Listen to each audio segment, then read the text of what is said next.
Good evening. This May 24th, 2018 regular meeting of the Fairfax County School Board will now come to order.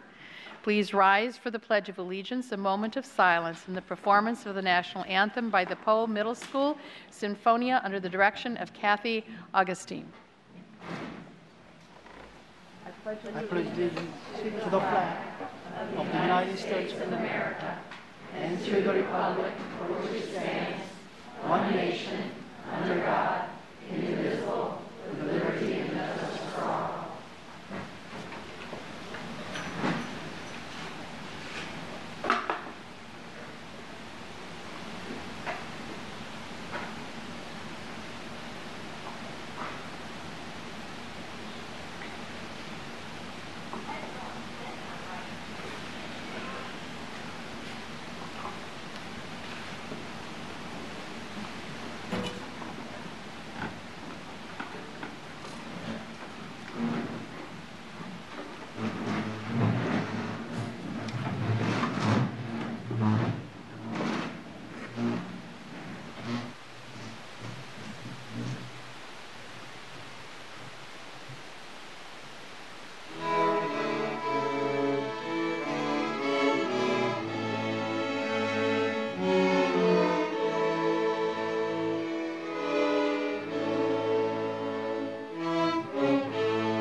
Thank you very much, Poe Middle School musicians, and thank you, parents, who brought your children tonight to share their wonderful musical talents with us.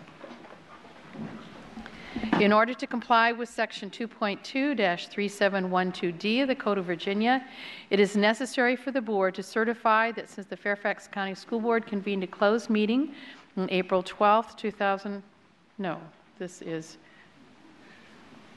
May 24th, 2018, to the best of each member's knowledge, only public business matters lawfully exempted from open meeting requirements and only such public business matters as were identified in the motion convening the closed meeting were heard, discussed, or considered by the Board during the closed meeting. Is there a motion?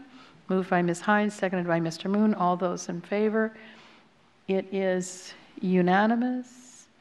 Yes, with Mrs. Schultz away. Thank you. A few other announcements before we begin tonight. Ben Press is with us this evening, a previous student representative to the school board. Welcome, Ben. It's always good to see you. Thank you. If you would like to review a copy of the agenda in any agenda item that is being discussed tonight, that information is on the table by the auditorium entrance. Tonight's agenda is available by going to the school board on the FCPS homepage and selecting board docs under upcoming school board meetings. The meeting is also being streamed live online. Select school board from the full menu. then click on the Watch Live button on the school board meetings webpage. Please turn off or silence your cell phone. I will now call on Ms. Vedakanda for announcements. Thank you, Madam Chair.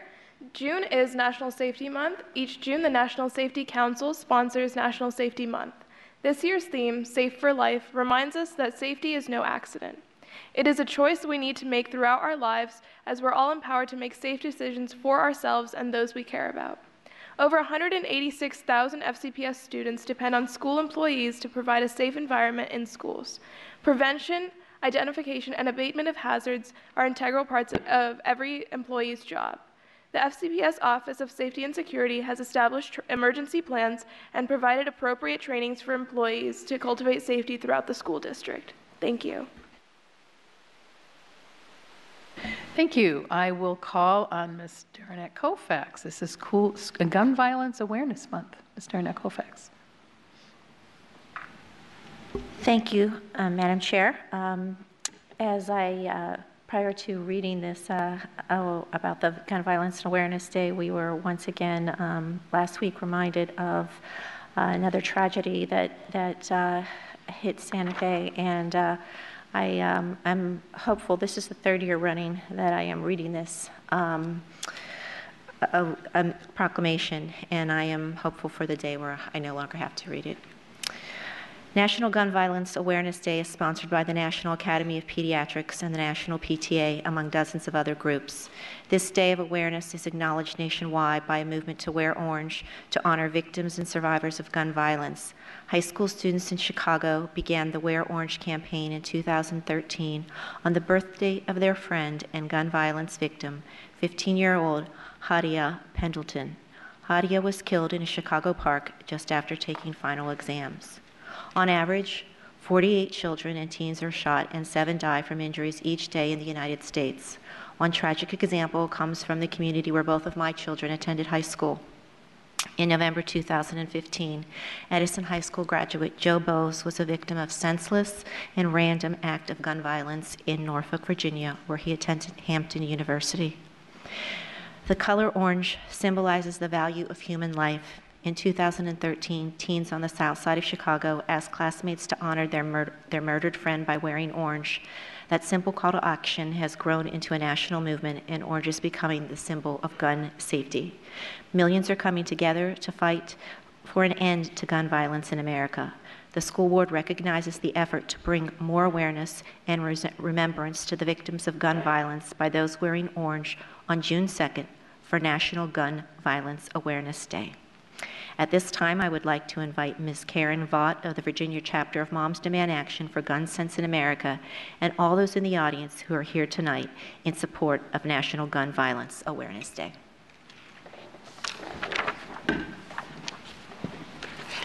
You can come up here.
Next, I will call on Mr. Moon for recognition. Thank you, Madam Chair. It gives me great pleasure to recognize some of the best, finest students in Fairfax County. This is a recognition of a Science Olympiad state winners. On behalf of the Fairfax County School Board, it gives me great pleasure to congratulate the outstanding accomplishments of students from Longfellow Middle School who captured their 7th consecutive Virginia Science Olympiad tournament title in Division B. Out of 25 events, the Longfellow team played in the top 10 in every event but one, and finished first in 11 events. The Longfellow Middle School team most recently finished 10th against 60 of the best science Olympiad teams in the country at the national tournament held at Colorado State University on May 18 and May 19. The team earned top 6 team places, including a first place for Dynamic Planet. We would like to congratulate teacher sponsor Susan Boomer and the entire team of Longfellow Middle School students who participated in this tournament. My colleagues and I would also like to recognize students from Thomas Jefferson High School for Science and Technology for their outstanding accomplishment in winning the Division C title in the Virginia Science Olympiad tournament. Thomas Jefferson High School placed in the top 10 in every event but one and on top spot in 3 events: Code Busters, Disease Detectives, and Dynamic Planet at the recent Colorado State University National Tournament. We would like to congratulate teacher and the lead sponsor, Dr. Aubrey Horman, and all of the TJ students who participated in this tournament. Thank you for representing FCPS and Virginia. Please join me in welcoming Longfellow Principal Carol Kim and also Principal of Thomas Jefferson High School, Dr. N. Bonita Tibus, Longfellow teacher sponsor Susan Boomer, co-coach Julie Cox, and TJ team sponsor Aubrey Horman, along with the members of Longfellow and TJ teams to join us at the dais for a photo.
Next, I will read a recognition in honor of the NSPA and VHSL Journalism Award winners.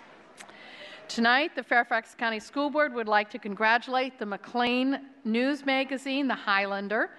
The news magazine was the only one from Virginia out of 26 other high school news publications in the United States to win the National Scholastic Press Association Journalism Education Association Pacemaker Award. We would also like to recognize Lindsay Benedict, English teacher at McLean High School, for her excellent leadership and her role in mentoring and guiding these editors in this achievement. On behalf of the school board, we wish you continued success, congratulate all of your creativity and dedication, and keep up the good work, and then we have more wonderful writers to recognize. Also, we would like to honor the student journalists and their advisors from 12 area high schools who earned a trophy class ranking from the Virginia High School League. The trophy class is the highest ranking bestowed by this organization. From the yearbook division, Annandale High School, Antenna Julia Hanneman, advisor. Chantilly High School, Odyssey, Mary Kay Downs, advisor. Lake Braddock Secondary School, The Lair, Ben Sellers, advisor. Langley High School, Shire, Kelly Mulligan, advisor. Madison High School, Montpelier, Francesca Branson, advisor. From McLean High School, The Clan, Megan Percival, advisor. Oakton High School, Paragon, Jody Glazer, advisor. Robinson Secondary School, Above and Beyond, Pat Hinman, advisor. South Lakes High School, Freebird, Anna Travis, advisor. And from TJ Techniques, Aaron Harris, advisor. And then from the magazine division, Chantilly High School, Andromeda, Jordan Fremuth, advisor. From TJ, Threshold, Josephine Porcelli, advisor. Westfield High School, Calliope, Carrie Johansson. And then from the news magazine division, Hayfield Secondary School, HSN News Magazine, Brittany Eckhart, advisor. Lake Braddock Secondary School, The Bear Facts, Ben Sellers, advisor. McLean High School, The Highlander, Lindsay Benedict, advisor. And then from the newspaper division, Annandale High School, The A-Blast, Alan Weintraut, advisor. And lastly, from the online news division, TJToday.org, Aaron Harris, advisor. We would also like to congratulate all the editors from each one of these publications on behalf of the school board. Congratulations to all of you for a superb and outstanding job. And on behalf of everyone here tonight, McLean High School Principal Ellen Riley and teacher Lindsay Benedict, Langley High School Fred Amico and teacher Kelly Mulligan, and the student editors and contributors from both schools who are with us this evening to please join us at the dais for a photo. They are here representing all of our wonderful writers and publishers in our high school. So if you will please come forward so that we can have a picture with all of you and honor all of those mentioned tonight.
Now I will call on Ms. Vedakonda for the Student Representative Advisory Committee appointee recognition. Thank you, Madam Chair. As a student representative for the Fairfax County School Board, I would like to take a moment to thank the student appointees who have represented the school board's who have represented all of our students on the school board's advisory committees this year.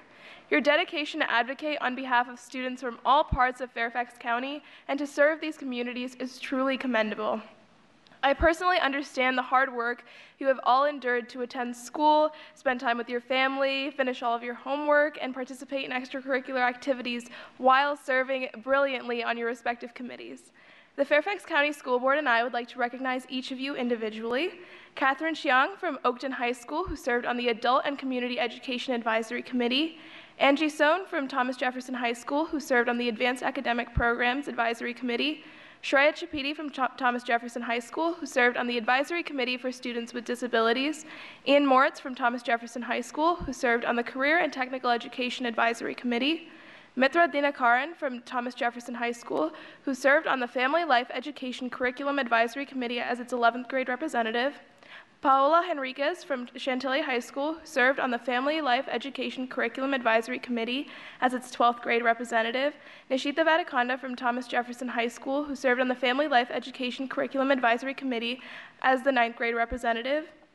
And Sonika Vayuru from Thomas Jefferson High School, who served on the Family Life Education Curriculum Advisory Committee as its 10th grade representative. Yumna Dahab from Stewart High School, who served on the Human Resources Advisory Committee. Jennifer Hernandez from Thomas Jefferson High School, who served on the Minority Student Achievement Oversight Committee. Faraz Zia from Robertson High School, who served on the Minority Student Achievement Oversight Committee. And Hanan Mumtaz from Madison High School, who served on the School Health Advisory Committee. Again, thank you for all of your help this year. You all have done an amazing job representing all of the students from across the county. Please join me at the dais for a photo with the board.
Next, I will call on Ms. Corbett Sanders for the Rolling Valley Elementary School 50th Anniversary Resolution.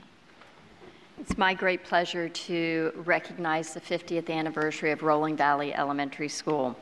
Whereas in 2018, Rolling Valley Elementary School will proudly celebrate the 50th anniversary of its founding and their reputation for providing students with an excellent academic foundation so that they may embark on their futures fully prepared with critical thinking skills, global and environmental awareness, ethics, sense of citizenship, and problem-solving skills. And whereas Rolling Valley Elementary School, home to the Rockin' Robins, works collaboratively with parents, teachers, staff, and the community to provide a positive, supportive, and caring atmosphere where students feel comfortable and come to school ready to learn, ensuring that students thrive in the culturally diverse population with general education, special education, and English for speakers of other languages programs. And whereas Rolling Valley Elementary School stresses the importance of academic excellence by providing instruction through teacher use of researched best practices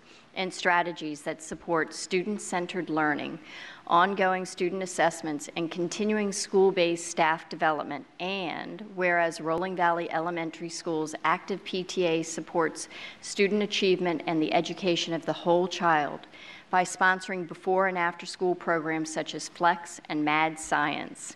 And whereas Rolling Valley Elementary School's partnerships with local businesses and volunteers provide mentors and role models for students in the classrooms at school-wide events and actively nurture the love of learning for all students at Rolling Valley. Now, therefore, be it resolved that the Fairfax County School Board honors Rolling Valley Elementary School on the occasion of its 50th anniversary and commends its history of providing educational excellence and enrichment opportunities to the students and community. I so move. Second? Seconded by Mr. Moon. Ms. Corbett-Sanders, would you like to speak to your resolution? Yes, I am so impressed with Principal Boland's work at this school and the community that makes up Rolling Valley Elementary. I've had the opportunity to visit the school on numerous occasions, and I'm always impressed with the enthusiasm for learning that all of the kids express. I know that I share Ms. Elizabeth Schultz's positive and warm wishes for a wonderful 50th anniversary celebration. Okay.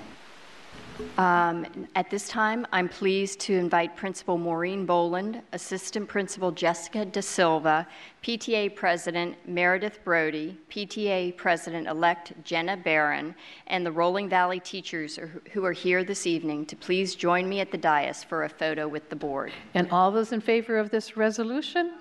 That motion is unanimous. Let's come forward for a picture. Thank you.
I will call on Ms. McLaughlin for recognition.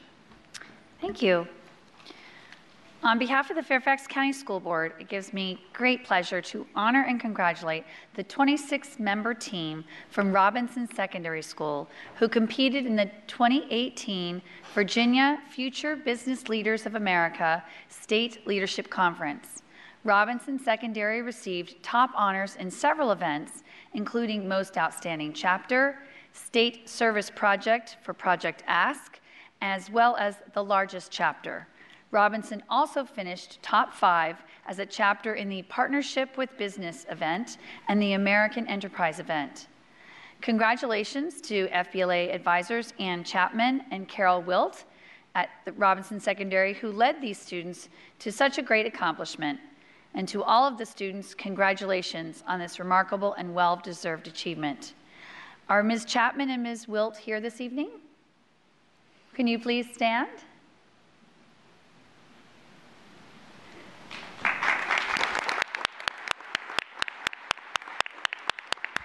And do we have students here with us as well? Fantastic. Please, students, stand to be recognized. And at this time, I invite you all to join the board at the dais for a picture.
Okay, we'll hand the gavel to Ms. Corbett-Sanders.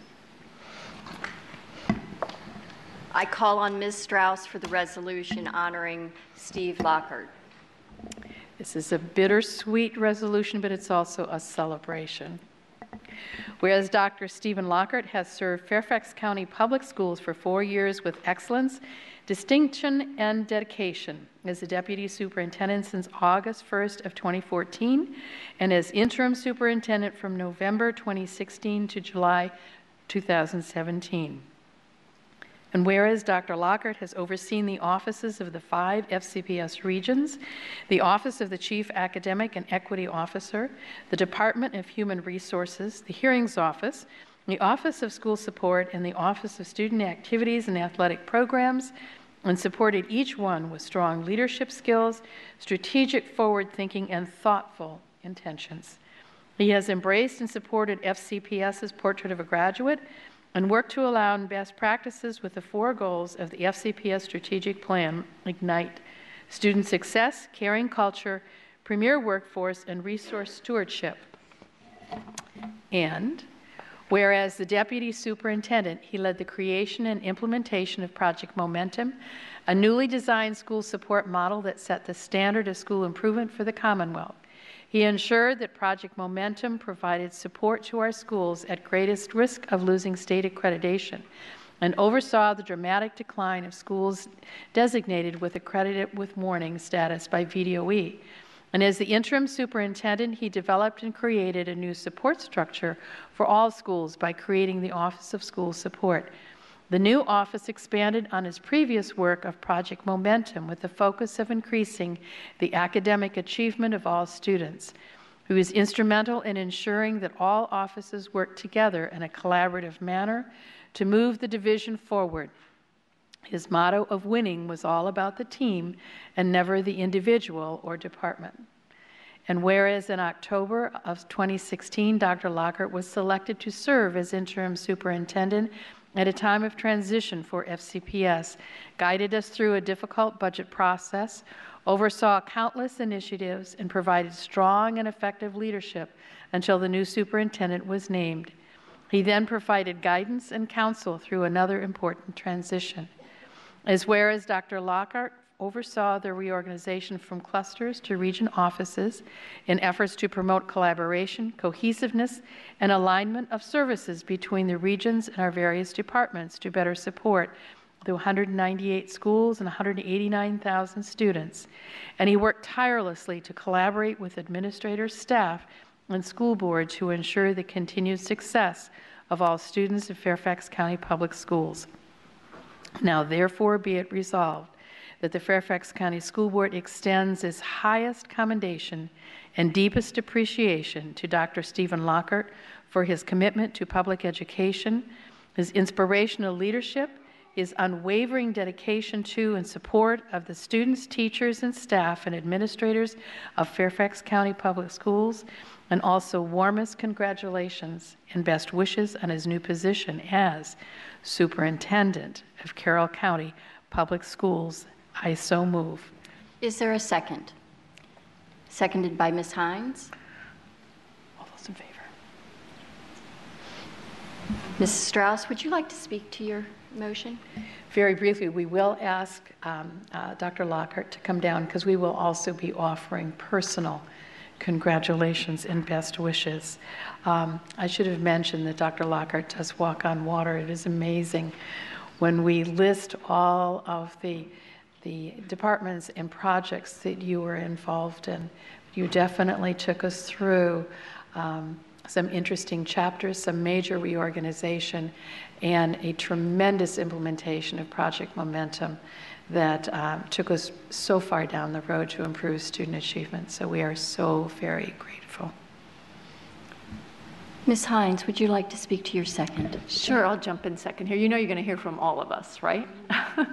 So no more Mr. Nice Guy. What are we going to do? What are we going to do without you around here? You've handled everything that was thrown at you, and we just keep throwing things at you. And I mean, just your demeanor, your ability to be calm in the face of everything, to basically run the system for months on end, and run it smoothly, and nobody really even knew you were back there doing all that great work. I mean, I think the folks where you're going, I hope they know how lucky they are. I'm sure they have their own issues, but I have a feeling it may feel easy compared to Fairfax County. I'm not sure. I'm sure they have different things going on. But that's a bit of a homecoming for you too, isn't it? Yeah. So very happy for you. I don't think we'll know how much we miss you until we notice it, you know, because you really are that sort of person who's glue behind the scenes, and you almost don't even realize how much you do for us. So thank you so much for your service here, and we will miss you, Steve. Excellent. Mr. Moon, please. I'm going to miss you, Dr. Lockhart. You know that. Among many other admirable personal traits, I have always found you to be very humble, listening first, being able to listen to everyone with probably even with the views that you may completely disagree, but you had your patience to listen to all of us. And you're such a down-to-earth person. And one of my fondest memories that I have is when you and I took educational visits to a school district in Korea. You remember in Busan, which is the second largest in Korea, early in the morning, that when the restaurant I thought that was open for breakfast was not open. And we went to this little dingy restaurant, very small in the back alley of a market, that I offered you to try something you have never tried in your life before. And you asked for a second plate.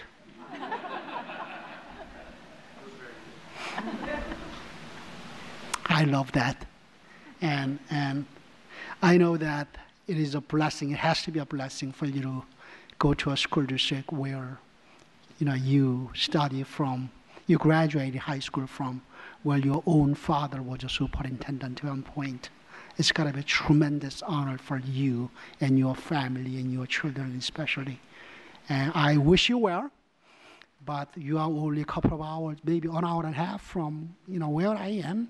I may be visiting you starting from this summer. Be forewarned. Mr. McElveen, please. Oh, Steve. I remember when Karen first came to us and told us about you 4 years ago. She said, "I found a great deputy. You're going to love him. There's only one problem. He's from Frederick." But despite that faulty pedigree, you've been a tremendous leader for our system.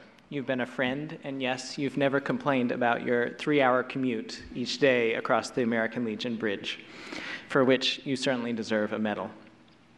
We couldn't let you leave without taking a piece of us with you, so we would like to present you with this.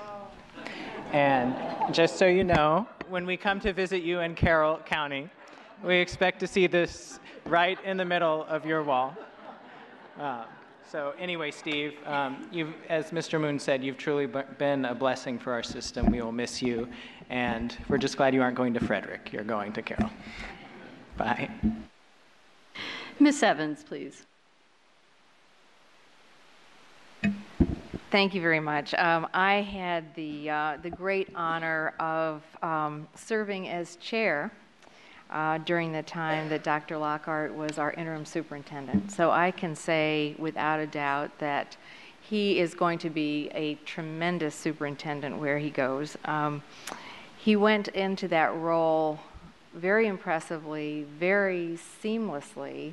He was able to guide the ship that is FCPS and its 188,000 students with grace and with compassion. You did so calmly and with great strength. Sometimes, it seems like Steve's the quietest person in the room. That's because while everybody else is talking, he's thinking. And then, when at the end of the day, he'll kind of wrap things up and come up with solutions. So I always appreciated that about you too, Dr. Lockhart, that you were always thinking and listening at the same time. So you will go to a role that you're familiar with because you did it here for us and you did it tremendously. So we will miss you. I know you're modest about your accomplishments, but you have made a huge impact on this school system. And we will miss you tremendously, but I know you're going to a place where you will fit in beautifully. So the best of luck, and thank you for everything that you have done for us, and particularly when you were interim superintendent, and you were such a great leader then. Ms. Derenak Kovacs. Hi, Dr. Lockhart. Since people are sharing their fondest memories of you, I guess mine has to be when I was the chair of the board, and you and I and many colleagues and Miss Evans ventured across Texas in a very large white van in search of more fitting ESOL programming for our students. We had fun, we had a great time, and we were able to bring more fitting programming as a result of that, but it was quite the journey. Steve was driving the van, and I was reading the maps, and Miss Evans was there, Mr. Zualaga was there. There were many people in the van. The van held like 10 people. It was a minibus, and Dr. Lockhart, as he always did, just made it fun and enjoyable, and I thank you for that. But nearly 2 years ago, Steve, you found yourself in a situation that showed your character and your willingness to step into a role that you didn't expect.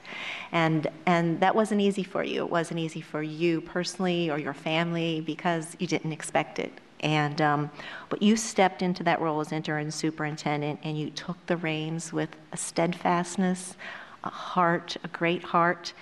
And that gave our board such confidence during this transition period. We just can't thank you enough for that. We thank you for your entire tenure here, and we wish you could stay, but when you're as talented as you are and you land your dream job, we're happy for you. We wish you the best. Stay in touch, enjoy everything, and thank you so much for being that gracious leader that you've been throughout your time here. And Ms. Palchik, please. Dr. Lockhart, I still remember the first time I met you. I was the newest member on the MSAOC committee, and I came at you with my research and my ideas, and the first time I realized that you've truly mastered the art of listening and hearing people's views, I think has been said over and over again. You truly are an educator.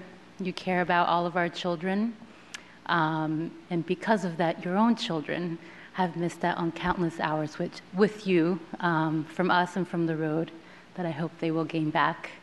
I know you care about them deeply. You've been a steady rock. It's been an honor to serve on this board and to know that throughout all of our transitions that you were there, silent, steady, listening, caring, and thoughtful. We will miss you. I know that it's going to be hard, but we appreciate everything you've done to transition us. So I know you will not miss the commute, but I hope you will take with you our endless gratitude. Everything you have done, that you have sacrificed in order to make FCPS a better place for all of its kids. We really, truly appreciate every moment you've given us. Thank you. And Ms. McLaughlin. So when there's 12 of us on the board, we could all probably echo this fountain of praise because you've earned every word of it. But I know it's time for us to allow you to really enjoy this special moment in celebration with your family. In addition to what everyone has said of what a joy it is to work with you, and also the fact that we're all extremely mindful of the gift that your family gave us and gave this school system, the 10th largest in the United States, for so many years. And truly you came with a smile and a passion and a joy that was infectious for all of us. But it is that quiet leadership that I know for certain you're going to be taking to Carroll County, and they are going to be remarkably blessed by it, because your quiet humility is what allows people to really feel that they can bring to you their ideas and that you genuinely, deeply want to collaborate in the best interest of kids and employees. You and I had a unique bond. We went through a very similar journey with our dads, and that was particularly special for me because I appreciated that you knew. And so your father, I know, is in your heart, and he has influenced and guided you and will continue every single day to be there, right there with you, and make you the great leader that you were here with us and you will be at Carroll. And while we're deeply sad to be losing you, we couldn't be more happy for your success and your opportunity to really soar as the next best leader that Carroll County is going to have. And so to your family, I just want to say again, thank you for letting us have him as long as you did, because I know for Steve to be his best, it's because he had the remarkable support from all of you, and that was your gift to our county as well. Thank you. Ms. Vivekananda. Thank you. So hi, Dr. Lockhart. So I've only known you for this year, but thank you so much for all of your support during my term as student rep. You've always been so incredibly kind, asking me how school's going and all of that, and answering one of my many, many, many questions about one of our programs. Carroll County is so incredibly lucky to have you as their superintendent, and I know you'll be just as much of a wonderful resource for the Carroll County student rep as you have been for me and all of our students in FCPS. Thank you. I will just add a couple of comments of my own, Steve. It is bittersweet to see you leave, but I also understand the importance of coming home. As somebody who spent a lot of time outside of my home district, I understand that you have to leave home to appreciate home. And Carroll County is very lucky to have you. And we are forever grateful for your humble, thoughtful, ethical approach to decision making here in Fairfax County. You truly made a difference, and you put children first. So when I think of a caring culture, I think of you, Steve. And so thank you, and thank you to your family. And please enjoy all of the celebrations you will have over the next few weeks. It's an exciting time for your family. With that, I will take a vote. So, all those in favor? And that is unanimous with Mr. Wilson and Ms. Schultz away from the table. Thank you. So at this time, I am pleased to invite Dr. Lockhart, his wife, Patty, and many friends and colleagues to join us at the dais for a photo. And then we'll have a chance to hear some wonderful parting words from you, Dr. Lockhart. Thank you.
So I will move things along quickly. As you said, I am sort of a person of fewer words, so I won't take very long, I promise. First of all, I'm humbled and honored by the recognition. As you were reading the resolution, all of those things, and I think everybody knows this, have so many great people behind them. Some of those accomplishments all have to do with the team and the group. And I like to think of myself as a facilitator or a collaborator to help make those things happen. So there's a fantastic team of individuals, and I'll talk about them in a minute behind all that work.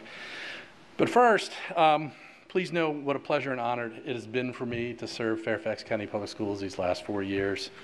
I'll start with what matters most to me, and that's by thanking my wife, Patty, and my children for their support, their love, their patience, their understanding. There's a lot more adjectives I could provide here, but all those things which have allowed me to do the work, which I couldn't have done it without their love and support. So thank you so much, Patty. I'd also like to thank the board and Dr. Brabrand, Dr. Garza for their support and opportunities I've had that they've provided for me here in FCPS. You know, our work is intense, it's challenging, but it's so incredibly rewarding when we know the difference that we can make for students and in their lives. And I believe the focus here has always been, and rightly so, on our students. And so even in our most challenging and even in our most intense moments, I keep in perspective, that's a good thing. Because if we weren't challenging ourselves and intense in the work, we wouldn't be as focused on kids. And I think that's why Fairfax has been and will continue to be a leader in education, not only in the United States, but across the globe. I know that the board is incredibly dedicated and committed to continuous improvement of the system and opportunities for students, and I'm so appreciative of your leadership and your stewardship of Fairfax County Public Schools.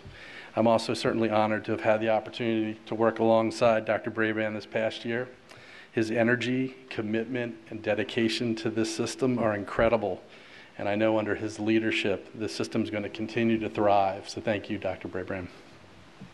To my colleagues on the LT, it's been a great ride, and I can't thank you enough for the incredible work you've done and continue to do to make this system great. You know, you welcomed me when I arrived, supported me as we transitioned through some of those leadership changes we talked about, and continue to do amazing things for the students and community of Fairfax County Public Schools. So thank you, leadership team.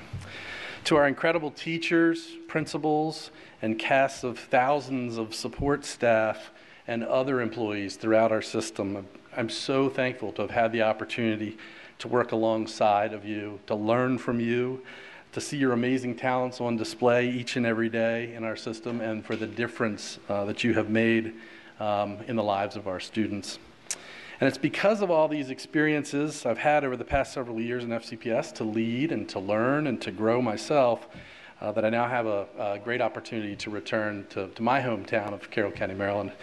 I will miss FCPS tremendously and the people here, but I know I'm going to take with me so much that I've gleaned and learned from FCPS, and I'll be so much better for that moving forward, and I'm very appreciative as it'll serve me well in my future work. So once again, thank you for the opportunity. Thank you for the chance to serve the system and this amazing school district. Thank you very much.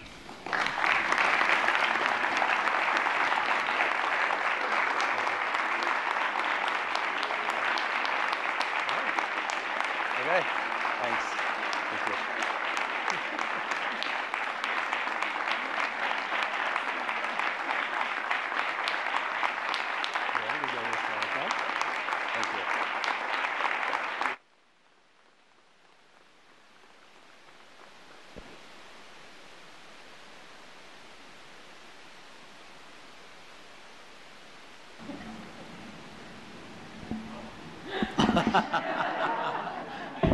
The most important thing.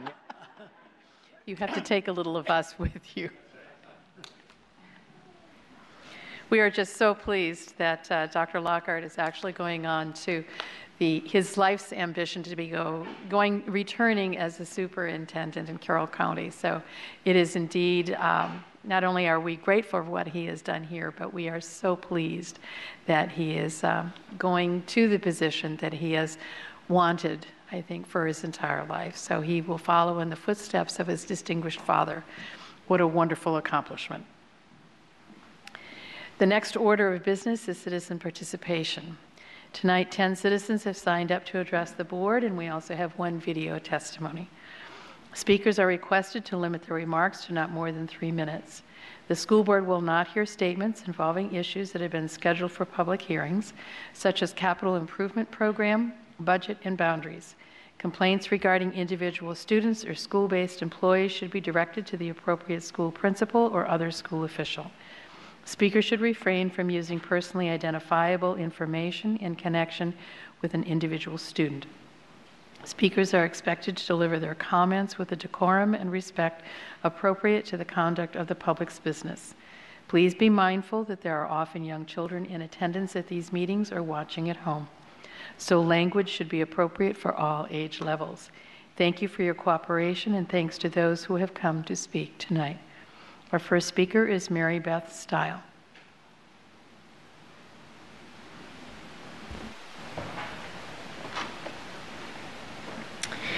Good evening. I'm here tonight in support of removing toxic material. I don't think I'm going to have anything that's going to be problematic as far as my terminology here, because it's nothing that is not already in the FLE program. As a teen pregnancy counselor and mother, I've seen firsthand the devastating impact of the wrong-headed toxic material in the FLE curriculum. 2 stints with FLECAC, I saw material inserted because of an ideological agenda or latest fad, usually discredited but never removed, not based on research. Too often, my objection was the outright stupidity of the objective. Someone thought it was a good idea for fourth grade boys and girls to be put together for the lesson on puberty. Why would any adult think it would be a good idea to add tampons to a 10-year-old boy's bathroom repertoire? Fortunately, the school board of the 90s understood 10-year-olds and said no. The emotional and mental health curricula are even more concerning than the pornographic sex. Students are taught that objective judgments are hate crimes, so their only guides in decision-making are emotions. Newsflash, emotions are fleeting. We have a generation who cannot cope and cannot relate effectively because of the energy spent protecting and asserting their feelings, not critical thinking. I vigorously opposed a video that showed kids with normal grief reactions to a loss with the stated message, seek antidepressants. That's irresponsible and it's immoral. Grief is a normal part of life and within our capacity to resolve. The unit on suicide suggests to impulsive teens it is an understandable response to their emotions, giving statistics of how many of their peers have chosen it and their reasons. FLECAC is a rubber stamp for staff. I was there when Elizabeth Payne advocated helping middle schoolers talk more openly about sex. Congratulations, texting is epidemic and public discourse has never been more vulgar. Parents have no recourse. Your arrogant response is, you don't like it? Opt out. We cannot be wrong. This board's only concern is promoting a partisan political agenda that human nature is not innate, but defined by each individual. Often, your contempt is shown to us when you don't even look at us when we talk, and you fail to consider the possibility that one of us may have a valid point. No social problem has been reduced with FLE. New problems have arisen as FCPS exposes children to dangerous behaviors that they never would have considered if you hadn't taught it to them. Thank you. The next speaker is Paul Woolridge.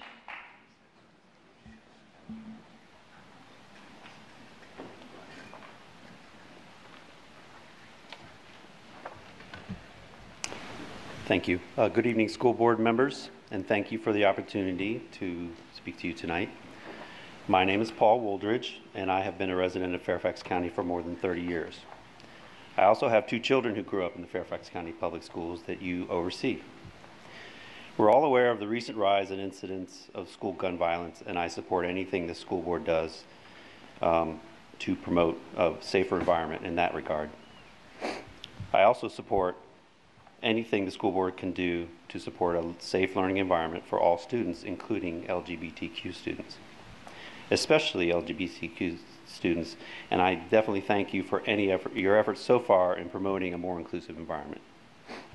I understand that there are minor changes proposed in terminology in the family life education curriculum that are under consideration, specifically a change in the phrase biological sex to sex assigned at birth when discussing human sexuality. I am particularly supportive of that change, as I have a transgender son who grew up in Fairfax County schools. By transgender son, I mean that when my son was born, the OBGYN assigned him the sex of female. However, as he grew up, he was found to have the traits and hormonal and biological characteristics of a male person. Now, Fairfax County Schools has many teachers and administrators that recognize and accept the rights and needs of transgender students. However, my son's experience showed that there are plenty of students and a few teachers that were not so understanding and accepting of the person he is. He was teased and degraded in the halls by fellow students. He was also intimidated by a few faculty members in apparent attempts to make him feel shame or lesser of a person. This unsolicited treatment was dished out in spite of my son's attempts to proactively educate the faculty and fellow students about transgender issues and human rights. Many students would suffer greatly from that kind of bullying to the point that their school performance would suffer, or they would feel pressured not to go to school to avoid that treatment, or even worse, and resort to self-harm. Luckily, my son is of strong character, and he prevailed and graduated with flying colors. But that doesn't justify having him to experience such misguided and cruel treatment by the uninformed. People naturally react negatively to things and situations out of fear of what they don't understand.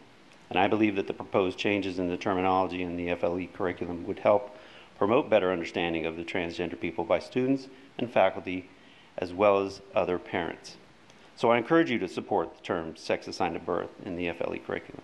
It's a minor change in wording, but one that will go a long way to promote an inclusive and accepting environment in Fairfax County Public Schools. It also would help students better be prepared to be accepting and understanding of all fellow students. Thank you for your time. Thank you. The next speaker is Laura Miller. Laura Miller.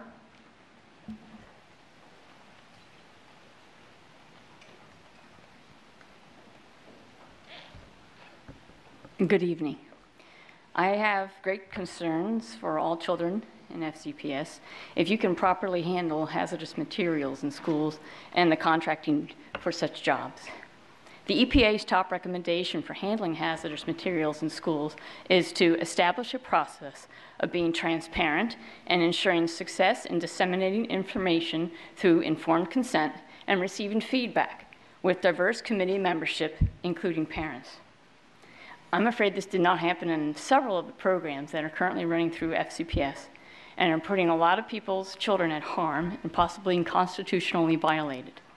For instance, perhaps most of you do not know that you have a One Fairfax policy that puts social and racial equity outcome agenda at the top of all resource allocation justifications.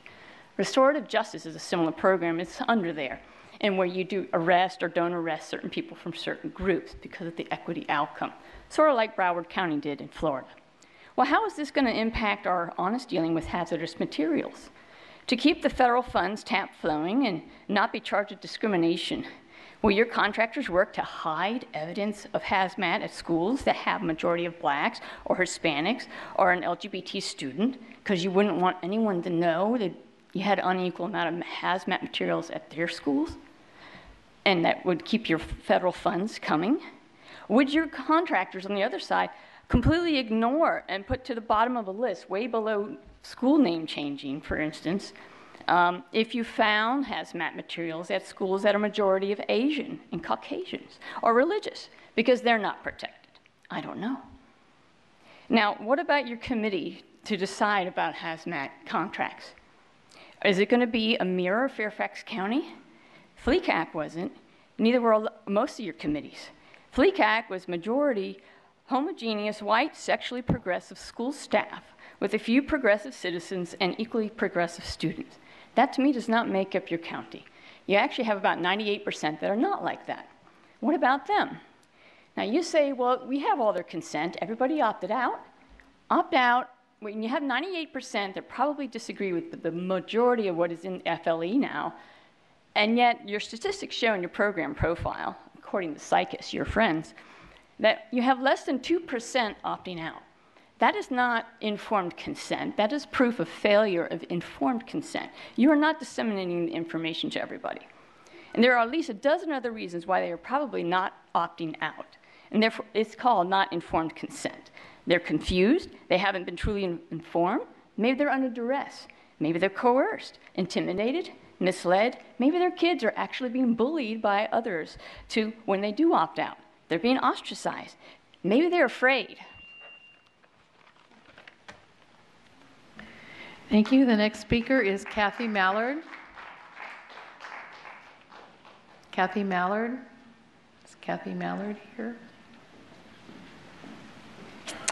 If not, John DeLong.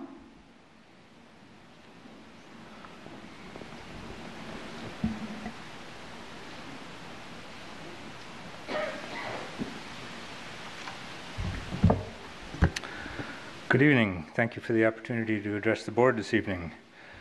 I had to choose between two topics, so I went ahead and actually read the hazardous materials contract, and I think probably with Mr. Plattenberg and maybe Mr. Foster, I'm the only person here who's actually read it. But I do have to extend kudos for having had 5 bidders. It does look like a pretty good contract, so I'm happy to say that that's one of the competitive contracts that I'm not concerned about anymore.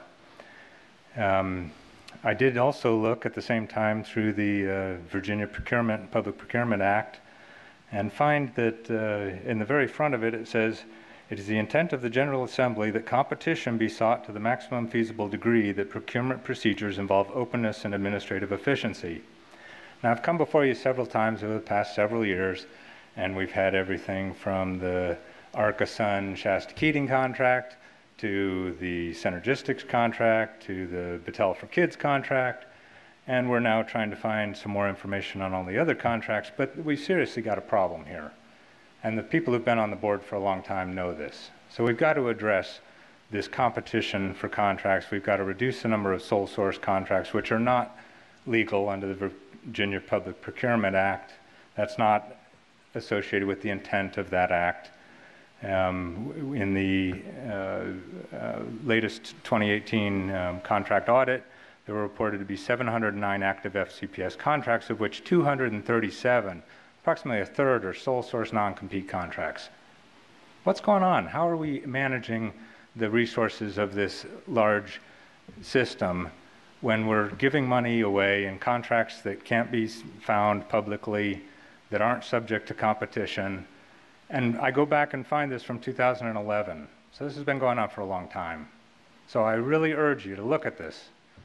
Some of you have been here long enough to know that this isn't the way that good corporations, good governments are run. The more I look into this, the more I have problems with it. So there's been some good movement recently. We've seen that the signature authorities for some of the sole source contracts have been moved up. Kudos for that. I think I mentioned that last time. I'd like to see where that is in the regulations. I've asked that question of staff, and I'm sure we'll find it. And so I do see some movement, but I seriously urge you to focus on this. And now to something very much less controversial. I'll just applaud you for having these hearings on this FLE issue. I know there's a lot of feeling about it, but I think the more people talk to each other, the more they meet each other in forums like this, and the more they exchange views, the more they learn to respect both sides. So kudos for that. Thank you. Thank you. The next speaker is Tabitha Walter.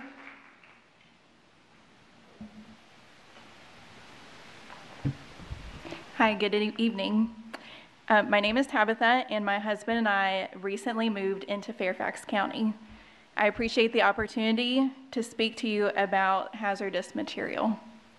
We just learned this week that we are expecting a baby boy.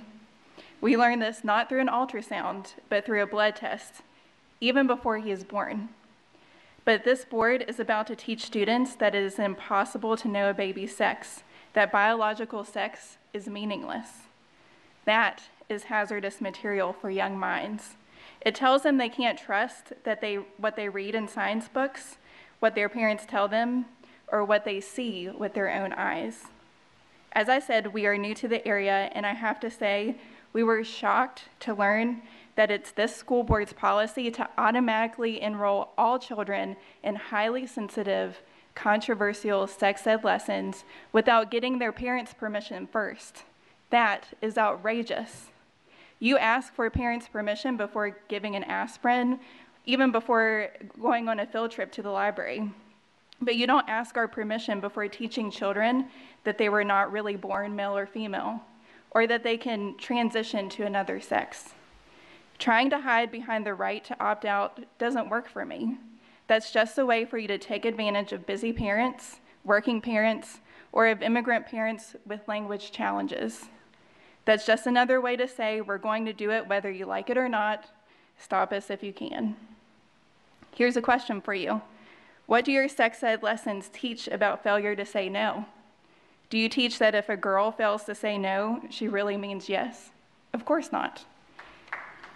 But look at what you do to families. You say parents' failure to say no to controversial sex ed really means yes. That's called hypocrisy.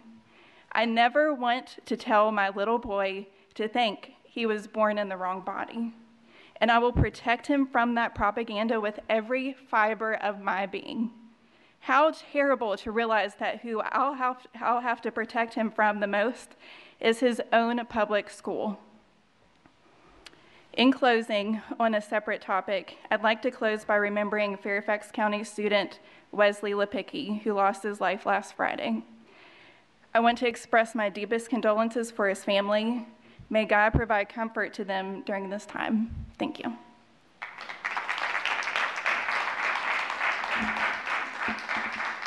Thank you for remembering our student. Our next speaker is Dustin Eward.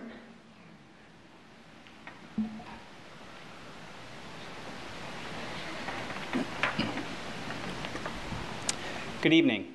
I'm here tonight to raise concern about prize-driven fundraising events in our schools. My daughter is a first grader at Fairview Elementary. My concern started with Fairview's recent readathon event when we received a page-long email from the school detailing all of the fundraising prizes. My first reaction was, why are there prizes for fundraising? Shouldn't we be teaching our children that the prize for fundraising is that your school can purchase the resources it needs? And then I looked at the goals that were being presented to our students. For example, those who raised $500 would go out to bowling and pizza with the principal. I can't speak for other families, but my first grader doesn't fundraise. She doesn't walk around the neighborhood or make calls without a parent. So how is she supposed to come up with $500 other than simply asking her parents for it? And what about students from low-income households? It seems cruel to set a prize out in front of students that have no control over achieving it, and then to make them watch as that prize is given to other students, many of whom did nothing other than bring a check in from their parents.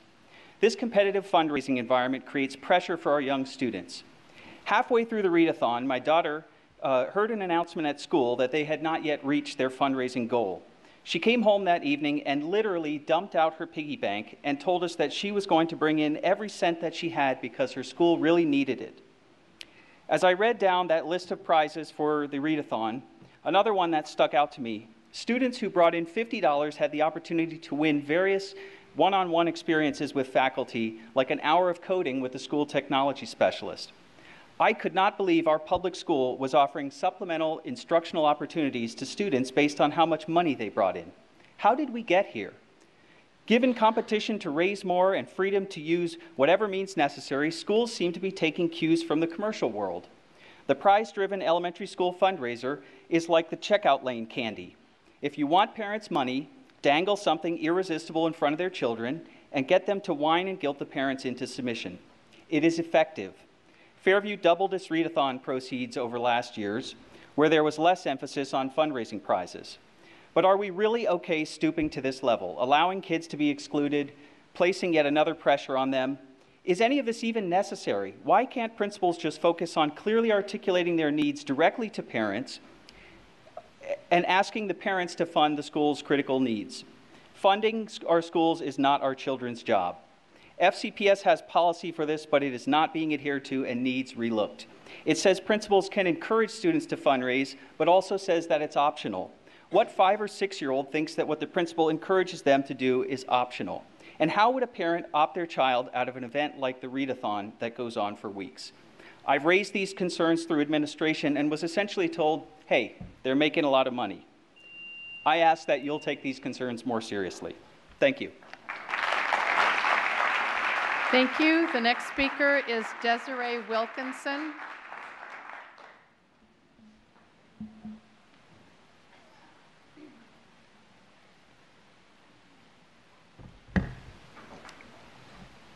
Hello, my name is Desiree Wilkinson, and I'm a Fairfax County resident. First, I would like to say that my prayers go out for the family that lost their precious son, Wesley. This little boy was so young and so precious. Each and every life is more valuable than all the money and riches in the world. May Wesley rest in the loving arms of our good God, and may his family be comforted. I appreciate the opportunity to discuss hazardous materials, especially as it relates to the vulnerable immigrant population here in Fairfax County. I want to tell you about conversations with 2 residents of Fairfax County, lovely people, new to this country, who trust the system, but whose trust has been betrayed by you. Both are moms. One is younger, with young children in the Fairfax County school system. The other has grown kids. Have they ever heard of FLE? No, neither have. Did they have any idea what family life education might be? No idea. Did they know that FLE includes lessons about transitioning from one gender to another? No, they knew nothing about it. These moms love their children, but they don't love what's being taught in FLE. And yet, they haven't opted out. Why? Because they're bad parents? Of course not. Imagine moving to a country where you don't know the customs and you don't speak the language. It's all you can do to keep your kids healthy, find doctors and dentists, get them immunized, get them enrolled in schools. You think you know what's going on in school because of what you know from your home country. But back home, schools don't talk about oral sex and anal sex to little 12 and 13-year-olds. It doesn't occur to you that Fairfax County schools would do that, or ask kids to consider that they might have been born in the wrong body, or tell them that they weren't really born male or female because biological sex is meaningless. Even if an opt-out form is translated into your language, the lessons themselves aren't. So you can't know enough to know why you should. You rely on your children to act as translators for almost everything, even government documents. You won't know what Fairfax County schools are pushing on them unless they themselves tell you after it's already done. There was a time perhaps when people had a common understanding of what children should learn and when. A time when sex ed was an hour or 2, not 80 hours. When an opt-out system might have made sense, that time is long past. You must ask parents for permission before giving any child a sex ed lesson. To continue to assume that all parents want this for their children is just inexcusable. Thank you. The next speaker is Robert Rigby. I, of course, have shut off my phone. Just give me a moment.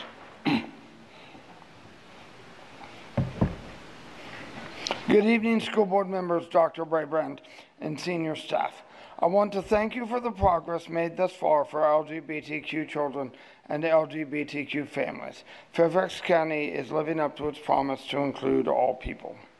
On the issue of family life education that is inclusive and humane to lesbian, gay, bisexual, and transgender students and families who have come very far, we need to be careful that no one in our community, I am concerned in this debate about FLE that Fairfax County voices do not get drowned out in a national media campaign. Google shows 20 articles and tweet links in national conservative media opposed to the changes in FLE. 2 from a Richmond-based organization, 1 national conservative radio piece, and 1 conference sponsored by national groups. Some of these include calls to action for people nationwide to email you and comment in our portal. And I'm concerned that Fairfax voices will be overwhelmed and will be hard to pick out. I'm not exactly sure why these minor changes in FLE make such a difference to the outside groups.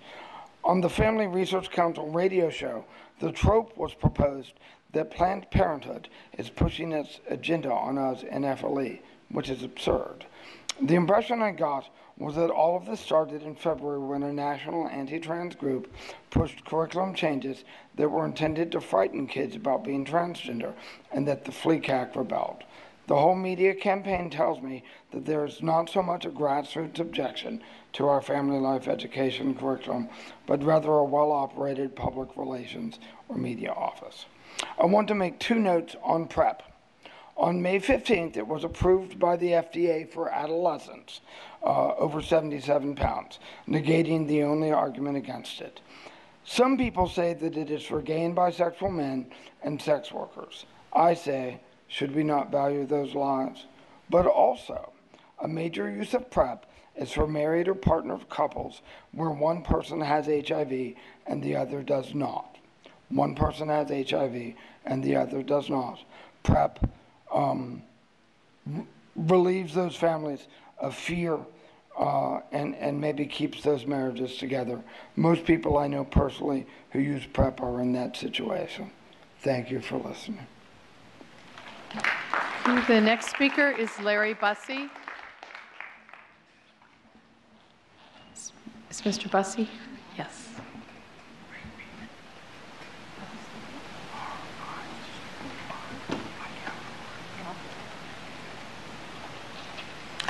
Good evening, Ms. Strauss, Ms. Corbett-Sanders, Dr. Braband, school board members, and members of the leadership team. My name is Lawrence Bussey. I'm a 36-year resident of Fairfax County, and I've been active in civic life in the county and in the schools since 1992 as the first chair of the Minority Student Achievement Oversight Committee, and I'm currently still a member of the committee. In December of this year, the committee sent a letter to Ms. Strauss in support of the equity resources, and we still feel that this is still an essential program, that in order to move it on, we really need to close the gap and fund the program. So we look forward to this program being implemented, fully implemented in the upcoming school year. On another matter, I'd like to suggest that we take a look at some of the things that we've been very successful on.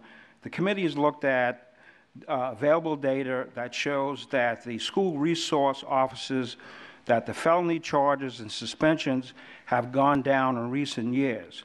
However, the data shows that there is significant disparity in the number of Hispanic and Black students charged by SROs and those suspended by school staff. A disproportionate percentage of these students charged or suspended are students with disabilities. You should note that the rate of SROs felony charges have significantly decreased in the last 3 years by 42%, according to data obtained from the Fairfax County Juvenile and Domestic Relations District Court, the Director of Operations. Suspensions have gone down by 193 students between 2013 and 14 and to 2016 and 17.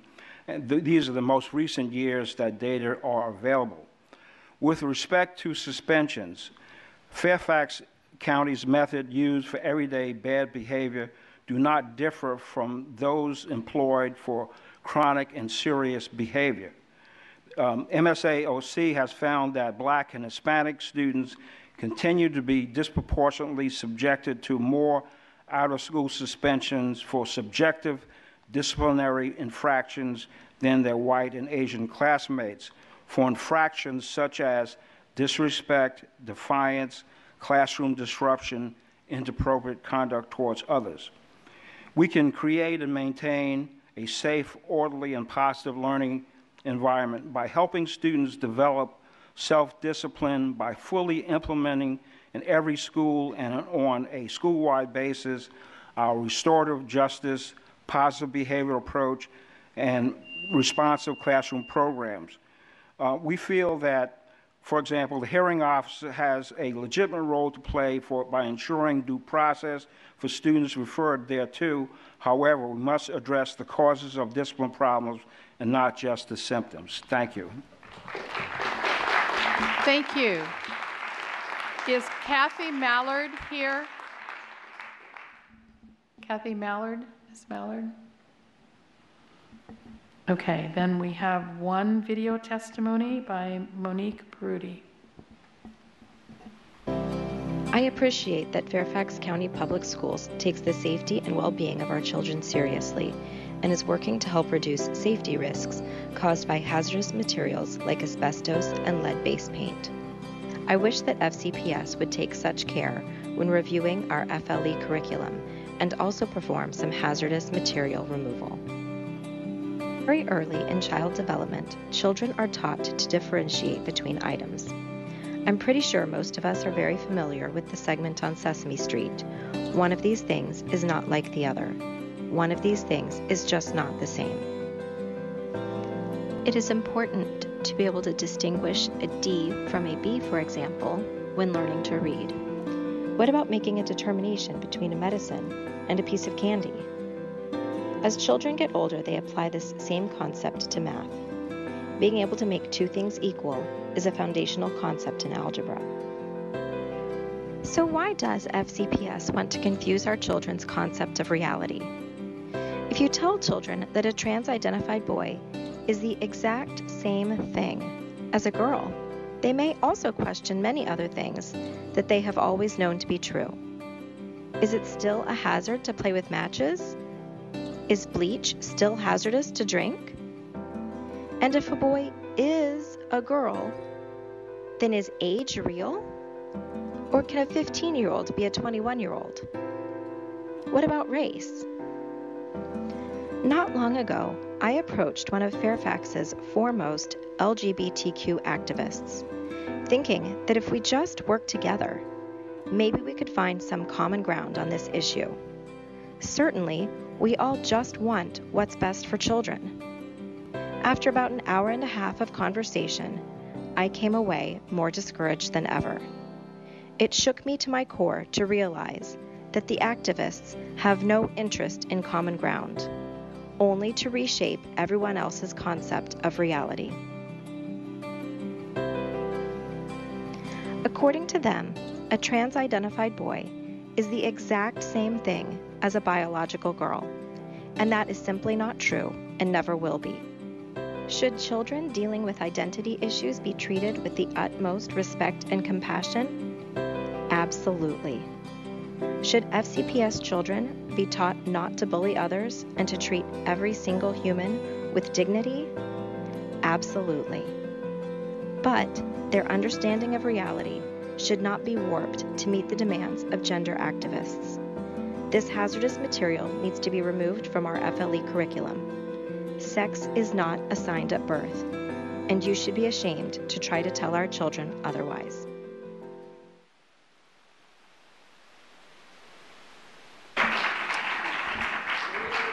Thank you to everybody who came out tonight.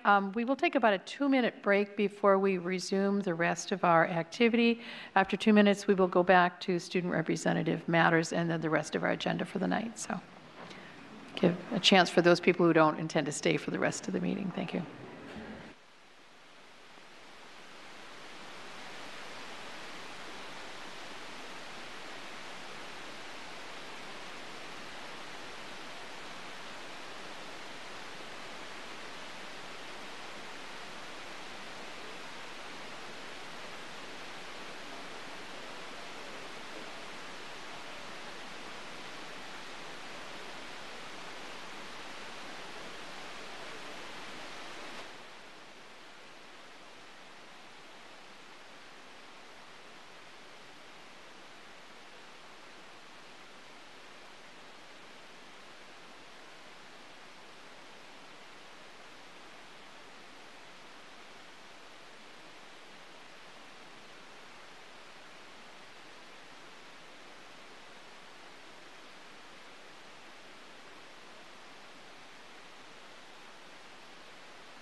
Would board members please return to the table?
Second.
Okay, we will get started. And just, I think to explain, Mrs. Schultz has a family matter this evening, getting her son ready to leave in the middle of the night for a long trip. So she's not avoiding us, she's taking care of her family. Next, I will call on Ms. Fedakanda for Student Matters. Thank you, Madam Chair. So I know it's a little late, so a lot of our Boy Scouts are no longer in the audience with us, but I'd just like to give them a shout out for coming out to our meeting, working on their citizenship and the community badge. It's always nice to see our students in the audience and learning from what they can emulate from our board and what they can learn from us to improve. And I'd like to start out my remarks by extending my deepest condolences to my fellow students at Santa Fe High School in Texas. You are in our thoughts and prayers, and more importantly, in our drive to act in order to combat gun violence, not just in our schools, but in our communities at large. I'm grateful for the security policies we've put in place and continue to build upon, and I'm glad that this board is recognizing National Gun Violence Day, although I kind of wish we didn't have to. However, we can't stop with that. As I was in class during a lockdown drill this week, my peers and I realized that there is much we can do to improve our crisis management drills and prepare students for potential threats that occur during different scenarios outside of class, such as during passing period, before and after school, that a lot of our students don't really know what they should do in that kind of situation. I hope that through the review of all of our security policies that are in place, we can effectively determine which procedures can continue to be implemented and which ones should be replaced with more effective alternatives. On the matter of tonight's agenda item of the fiscal year 19 approved budget, I'd first like to thank all of you, Dr. Brabrand and County Executive Hill, for supporting a budget that fully funds FCPS and of particular note removes the $50 extracurricular activity fee imposed by last year's budget. I've spoken about this fee numerous times, I'm sure you all know, and I'm so glad that we've been able to remove this barrier to access. On tonight's proposed amendments, I support the ones that focus on reviewing our socioeconomic disproportionality and FCPS discipline outcomes from Ms. Hines and Ms. McLaughlin. We must make sure that our discipline is designed to help our students in the long run, focusing on more restorative justice and really helping our students build the self-discipline that they're going to need after college, which I'm particularly learning as I'm preparing for the transition to college. And we need to make sure that our discipline is actually helping our students and isn't just punitive measures that are inequitably implemented.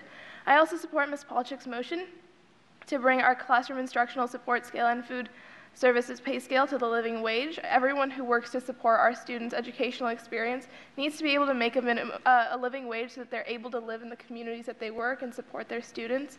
And I think the follow-on motion to incorporate a living wage for FCPS employees in the fiscal year 2020 budget process is a wonderful step towards making sure that we can support all of our members of the FCPS family.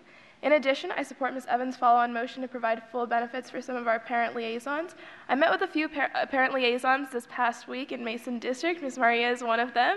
And I'm continually amazed at the incredible work that our parent liaisons do to support all of our students and help parents stay engaged in their children's education, particularly parents who are unfamiliar with the American education system. So I really think that we should move forward with that. Thank you again, and I look forward to the remainder of our budget discussion this evening. Thank you. Confirmation of action taken in closed meeting. This is the portion of the meeting where the board will confirm any action regarding issues that were discussed in the closed meeting. These issues may include action taken regarding student disciplinary matters. Board members have discussed the case, and at this time we'll make a motion to confirm the recommended action, and I will call on Ms. Hines. Thank you. I move to grant in part the school reassignment appeal of a student who is charged with a serious criminal offense related to an alleged community-based incident, and to modify the disciplinary decision of the division superintendent. Second by Ms. Palchik. All those in favor? Okay, that is Evans, McLaughlin, Palchik, McElveen, Corbett Sanders, Strauss, Moon, Hines, Keys Gamara. Opposed? Abstention? Mr. Wilson. Thank you. That motion passes. Now we begin our deliberation of the FY 2019 approved budget, and I call on Mr. Brabrand for remarks. Dr. Brabrand. Thank you, Chairman Strauss. We're so excited to be with you all this evening to go over this final part of the process of the budget. It's been a long journey, but it's been an exciting journey, and I'm looking forward to more budgets like this one that fully fund our school system's request. It took great cooperation between the County Executive Brian Hill and the Board of Supervisors, and frankly the school board, to figure out and prioritize what we wanted to focus on this year and in the years ahead. And I think we focused on the right things. We focused on compensation for our people. They are the Fairfax difference. They are the special sauce that makes folks from far and wide want to have their children in Fairfax County schools. We made great progress to bring market-based compensation, particularly for our teachers, but also to our other staff as we revised salary scales. So I feel great about what's going to happen tonight, and I know you'll have some motions to bring forward very shortly and some amendments.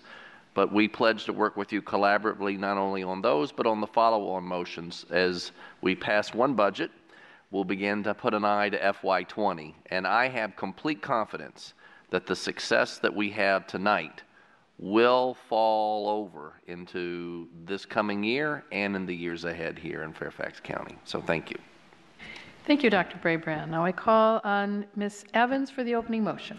Thank you, Madam Chair. I move that the school board adopt the FY19 approved budget as detailed in the FY19 advertised budget, modified by the adjustments included in the agenda item. Seconded. Second. Seconded by Mr. Moon. Ms. Evans, would you first like to speak to your motion? I would, Madam Chair. Thank you very much. I will I will be brief at this point. This is a good news budget. It is a most welcome budget. As Dr. Brabrand said, it is fully funded for the first time in many years.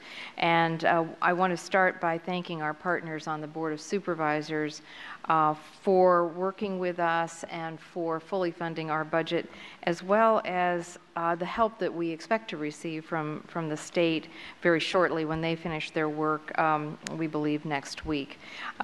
Just to reiterate where we are, this is a $2.9 billion budget that primarily invests in our employees.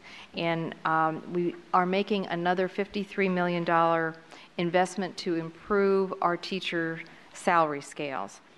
This investment brings us closer to where we want to be, not all the way, but it brings us much closer to where our compensation study told us we should be. It also calls for a step increase for all eligible employees, and that's another investment of about $44 million. We, at the same time, are going to be adding $17.9 million to improve the salary scales for administrators and employees on our other salary scales. So we are focused very much in this budget on competitive pay, which is the board priority. So this is true to the school board's priority. At the same time, I do want to note that there are some other additions here. We have not seen the huge growth in our student numbers that we were seeing a few years back, but our student numbers do still grow. So $20 million of the increase this year is going to enrollment growth. When we were here at the board back in February, it was $15.8 million. We've had a readjustment of our demographic projections, and so we've had to add an estimate. So we are now $20 million of what we are going to approve tonight will be going just for enrollment growth. At the same time, we need to be reminded that our student demographics are changing overall. We have more students with special needs. We have more students with a need for ESOL services, and more students living in poverty and dealing with issues such as high mobility and even homelessness. So I also want to very much thank our Assistant Superintendent for Financial Services, Lee Burden, for all the work that you have done, as well as Alice Wigington and the entire budget staff. You've done a marvelous job of, you and your team have done a tremendous job of answering all of our questions, all of our many questions. We always have a lot of questions for you, and for guiding us through this process. So thank you, and I look forward to further discussion both of the budget in general and the amendments as well. Mr. Moon. Thank you, Madam Chair. I'll be even briefer on this, happy budget, which I haven't seen for many years. It's good to have a good budget. That I want to thank, in addition to our finance staff, I want to thank our Chief Operating Officer, Marty Smith. You are in charge of both finance and also human resources, with 90% of our budget going to pay for people, our employee compensation, and board members needing to spend a lot of time. We had to rely upon her from COO and also a assistant superintendent for human resources, Dr. Ramey. So thank you for your patience and providing even the very last minute request for additional information. That I know that you have put in, countless number of hours in answering and board members' questions, also having conversation with us. That I also want to thank my board members, as I said, that we have spent a lot of time, especially on compensation issues, because that being the most important issue. But most importantly, I want to thank superintendent being very courageous to putting in his proposed budget, which the board members unanimously supported, putting in $53 million to meet the gap. It's only halfway through, but you are very courageous to put the 50% right there. And we have hopefully next year we can go all the way. And I want to thank I'm expecting full support of this main budget by my colleagues. Thank you. I will call on Ms. McLaughlin for an amendment. Thank you. I move to amend the main motion by A, eliminating the Assistant Hearings Office position totaling $100,000, B, allocating these funds in a placeholder totaling $100,000, C, directing the superintendent to analyze the rates of suspension and rates of referral to the hearings office by school, as well as any discrepancy in rates by ethnic group, special education status, or other factors that may indicate disproportionality in discipline. Based on this analysis, the superintendent will present his recommendations at a fall work session regarding professional development and best practices to improve the school climate and the use of tiered interventions provided by the school, region, and centrally based resources, as well as possible staffing. D, directing the superintendent to work with the Office of Research and Strategic Improvement and the Chief Academic and Equity Officer to present a plan to the board by January 2019 outlining steps to conduct an internal and external review of race and income disproportionality and discipline outcomes within FCPS. This plan will include a report to be submitted to the board by June 2019 and include recommended strategies and measurable outcome goals. Seconded? Second, thank you. Thank you. Seconded by Ms. Hines. Ms. McLaughlin, would you like to speak to your motion? Yes, thank you. As a former juvenile court social worker and community advocate and now school board member, I very much appreciate the positive steps that FCPS has taken in recent years to better incorporate restorative justice practices within our schools. It's essential that we can work very hard to reducing out-of-school suspensions, which we know through research contribute to the school-to-prison pipeline here in the United States. We also know that FCPS, through the use of its Systems of Support Advisors, also known as the SOSA program, as well as Positive Behavior Intervention Services, have all helped in ways that we can keep our children in school. It is absolutely essential that we do not contribute to disrupted learning and that we really allow each and every child to, while they're held accountable for discipline infractions, that we do not actually contribute to a more harmful learning track that too often happens when students are suspended out of school. And that's essentially what is so important about where we're trying to go. And so in terms of this amendment for my colleagues, I wanted you to know, and I certainly invite Dr. Brabrand to speak to this, but both myself and Ms. Hines, we did consult with Dr. Brabrand, with our Chief Academic and Equity Officer, Francisco Duran, with the language of this motion, with the desire that, yes, the board very much wants to ensure that each and every child who finds themselves referred to the hearings office will have the opportunity for a speedy review of the discipline cases. However, it has been the desire of this board for many years now that we really reduce referrals to the hearings office and that we handle discipline practices within the school as much as possible. That's what we know the research shows helps students to be successful.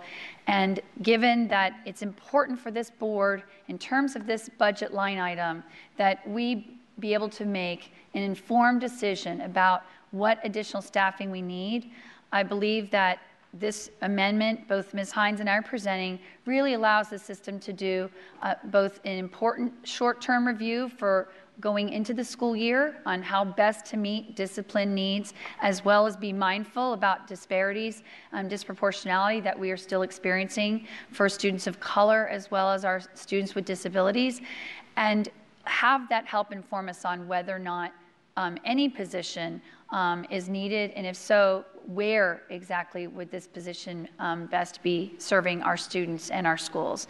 And so at this point, I would like to ask my co-sponsor to the amendment, Ms. Hines, to speak. Ms. Hines. Thank you, Ms. McLaughlin. So yes, this is very much a good news budget. And Dr. Brabrand, you probably remember that I was not a believer in the early days. I've never been so happy to be wrong. Thank you for all your work. But interestingly, there's this one item, and it's only $100,000, to request that we hire another hearings officer. And when that came across to the board, we started asking questions, wondering why do we need another hearings officer? Got us asking deeper questions about, well, why are the numbers growing and how are they growing and what's the data behind that? And it kind of opened a window that we sort of want to take advantage of now, an opportunity to have a conversation about what is a chronic challenge, and that is that our discipline outcomes do fall disproportionately hard on students of color. And as much as we care about that, and as much as we have worked on that, it's really not improving. So we're hoping to do something here that will help us turn the corner. I want to thank Dr. Duran very much for very quickly helping me turn around language for this for Part D of the motion. Really so much appreciate your expertise and your commitment and passion for doing what's right for the kids. And thank Ms. McLaughlin for letting me tack it on to the bottom of your motion. There is clearly the will, there is the desire to do this here. There's a commitment, but this is a complex challenge, and we're not going to resolve it if we don't just really bite it off and take a serious look at it. So I hope that my colleagues can support this, and I can look forward to an update around January for how we're doing.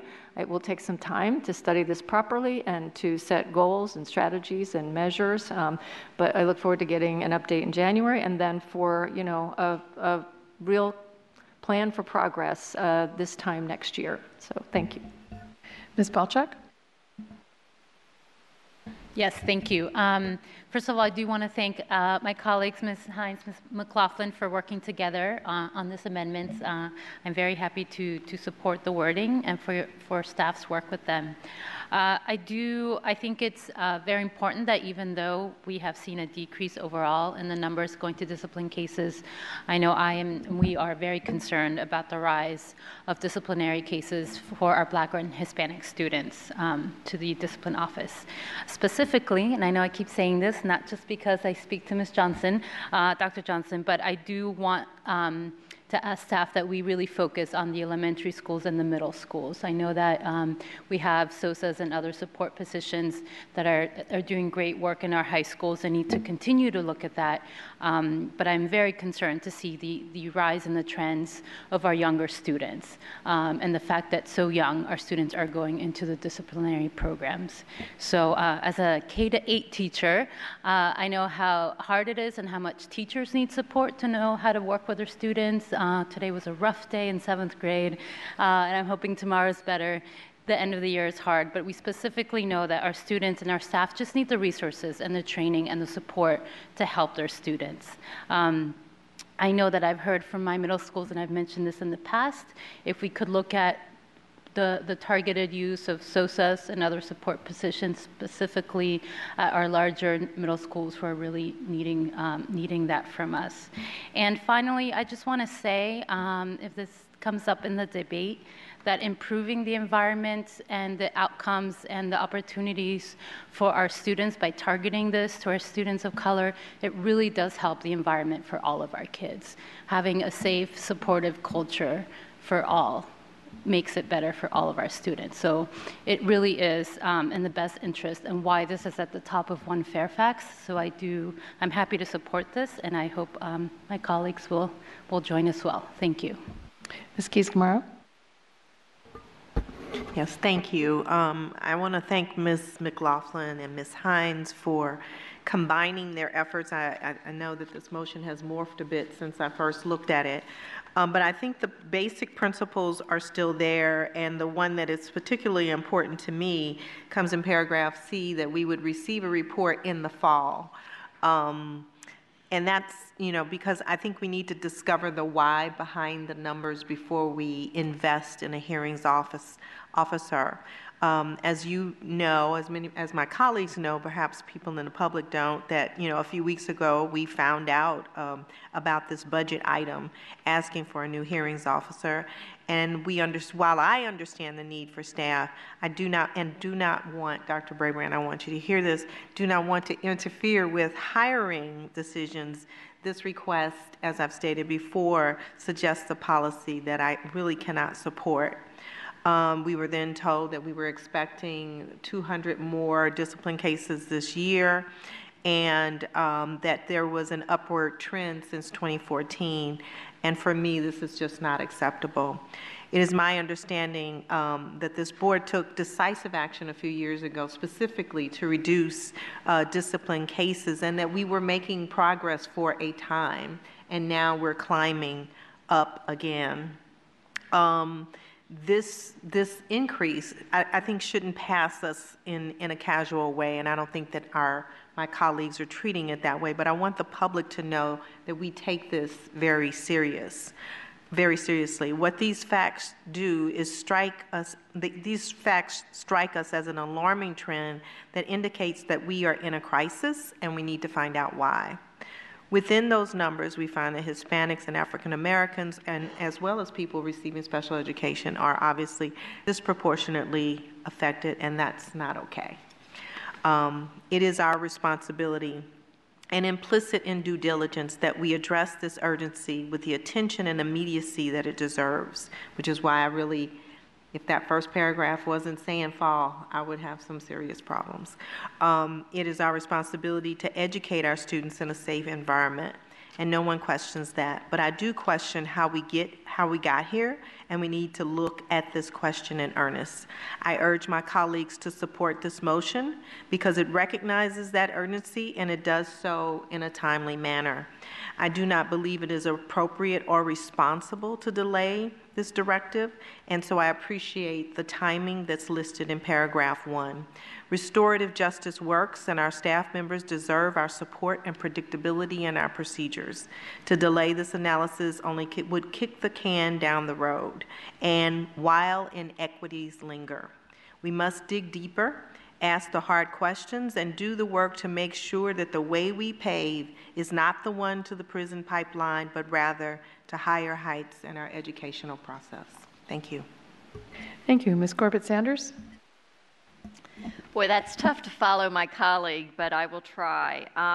Budgets reflect our priorities. There is a saying that if you want to know what someone values, look at how their budget is written.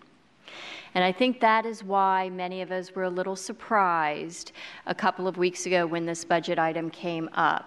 And it is for that reason that I fully support this amendment, because it allows us to take a deep dive on what the cause is rather than just treating the symptoms. And I, too, am very supportive, especially of item C, where we talk about disproportionality, but we spell out disproportionality by race, by special education status, and by income status. And I would hope, as a friendly amendment in item D, that we could also add special education in our deeper dive of analyzing the data. Dr. Duran, do you think that would be a problem? That wouldn't be a problem, no. Okay, so that would make consistency by both our short-term look as well as our longer-term look to include all of the groups. So I ask the makers of the motion, would it be possible, given that we know that this is a possibility by Dr. Duran's staff, whether we could add special education in paragraph D? Yeah, I do think that we can, you can simply ask to amend it, okay, which would be the better way to do it. So I will call on you for an amendment to the amendment, which is allowed, if you just want to add that language. Just adding that language to make it consistent between both C and D. And my reasoning for this... And just to make sure that we understand where we're putting it, so that the... where it says an internal and external review of race and income disproportionality. It should be race, special education, and income disproportionality. Okay, let's wait and make sure that it's recorded. And this would tighten up, since both amendments were added together as a single motion, then I had asked whether or not we could do it in D earlier, but now that it's one single amendment, I think consistency is important. Okay, is there a second to this amendment? We need a second, Ms. McLaughlin. Excellent. Okay, is there any other further discussion on that amendment? Okay, then if you want to continue, then we'll vote on that amendment. Excellent, thank you. And my reasoning for this is because we teach our children about critical thinking and analysis. And we tell our children that they shouldn't make a decision until they have all of the data necessary to make informed decisions. And this amendment to the main motion allows us to have an informed discussion with clear data that currently is outstanding. And it also allows us to have a more intentful discussion about discipline, which is necessary in the fall. I know that we have made great headways a few years ago, but it's always healthy as an organization to revisit and look towards continuous process improvement. And this amendment actually talks about improving our discipline processes. And so I fully support it. I hope that some of the tiered interventions that we will be looking at in the fall will include restorative justice, positive behavior supports, and diversion first.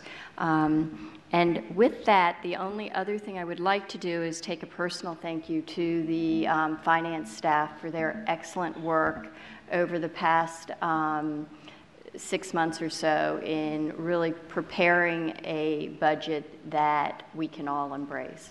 Okay, first we need to go back and vote on the amendment to the amendment, which is fine. It is in section D.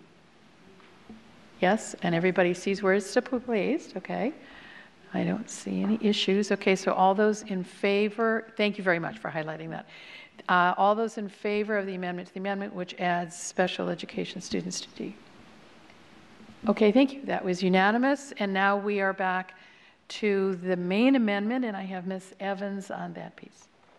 Thank you very much. I appreciate the makers of the motion combining forces for these important amendments. I am going to support it. I can support it wholeheartedly. My one hesitation when this first was raised was my concern that we do not want to go back to the time when we have students waiting and waiting and waiting. There was a time when we had students waiting to get a disposition of their cases. So that was my one concern with removing this position. However, the way that it has been made, it's continuing as a placeholder, and because the fiscal year starts in July, which July and August are not heavy months for discipline cases, I believe we will have time to have the conversation in September so we can understand better the data that we're looking at and understand why we're having this significant increase, and then make a better decision on how to use these resources. So, but I do think it's important for us to realize that we need to understand the cases that are coming before us, but we also need to be sure that we give students an answer quickly. One of the things that I hope we will be able to answer in the fall is this category of threats, which the information that we got recently showed a significant, a really sharp rise in the category of threats. I'd like to understand better what that is and why that has gone up so greatly. I very much appreciate Ms. Hines addressing the issue of disproportionality, which is critical to continuing to figure out the best way to move forward with discipline. So, and I appreciate Ms. Hines combining with Ms. McLaughlin on this amendment. So I will support it very wholeheartedly. Mr. McElveen? Thank you. While I will be supporting this amendment, I do want to just very briefly express my frustration with how this came together. And, you know, I look at this both from a board perspective and from a community perspective. As of this afternoon, we still didn't know if this was going to be one amendment or two amendments, or we had to try and divine what in the world this was going to come together as. And when both board members and community were trying to figure this out, we got a hodgepodge of emails that were saying vote yes on Ms. McLaughlin, vote no on Ms. Hines, vote. And so now we have an amendment with all of this in one place, and it's just extremely confusing for those of us at this board table and for the community, I think, to figure this out. So I think moving forward in the future, I would appreciate if things didn't come together like this at the last minute. There's some good stuff in this, but again, this has been entirely too frustrating. Okay, I will support. Oh, Mr. Moon, did you wish to speak? Yes, Madam Chair. I'm going to support the motion. I am looking forward to an opportunity to have deeper discussion and perhaps at a September work session. But I have a question to either superintendent or Mr. Foster, because Mr. Foster and I had some conversation about some of the language in the motion, and especially related to C, the subsection C. What sort of data you think the board members could expect in what setting versus public? Mr. Moon, I'm happy to try and answer your question. So C refers to an analysis of rates of suspension and rates of referral to the hearings office by school, as well as discrepancy in rates by ethnic groups, special education status, or other factors. That will likely include information that renders individual students personally identifiable. To release that information publicly would be a violation of FERPA and other federal provisions, and so it is certainly my recommendation that information be provided to the school board in a closed session, and that if there's going to be a public release, that the concerns about FERPA that I just outlined be provided in a more summary fashion. Thank you.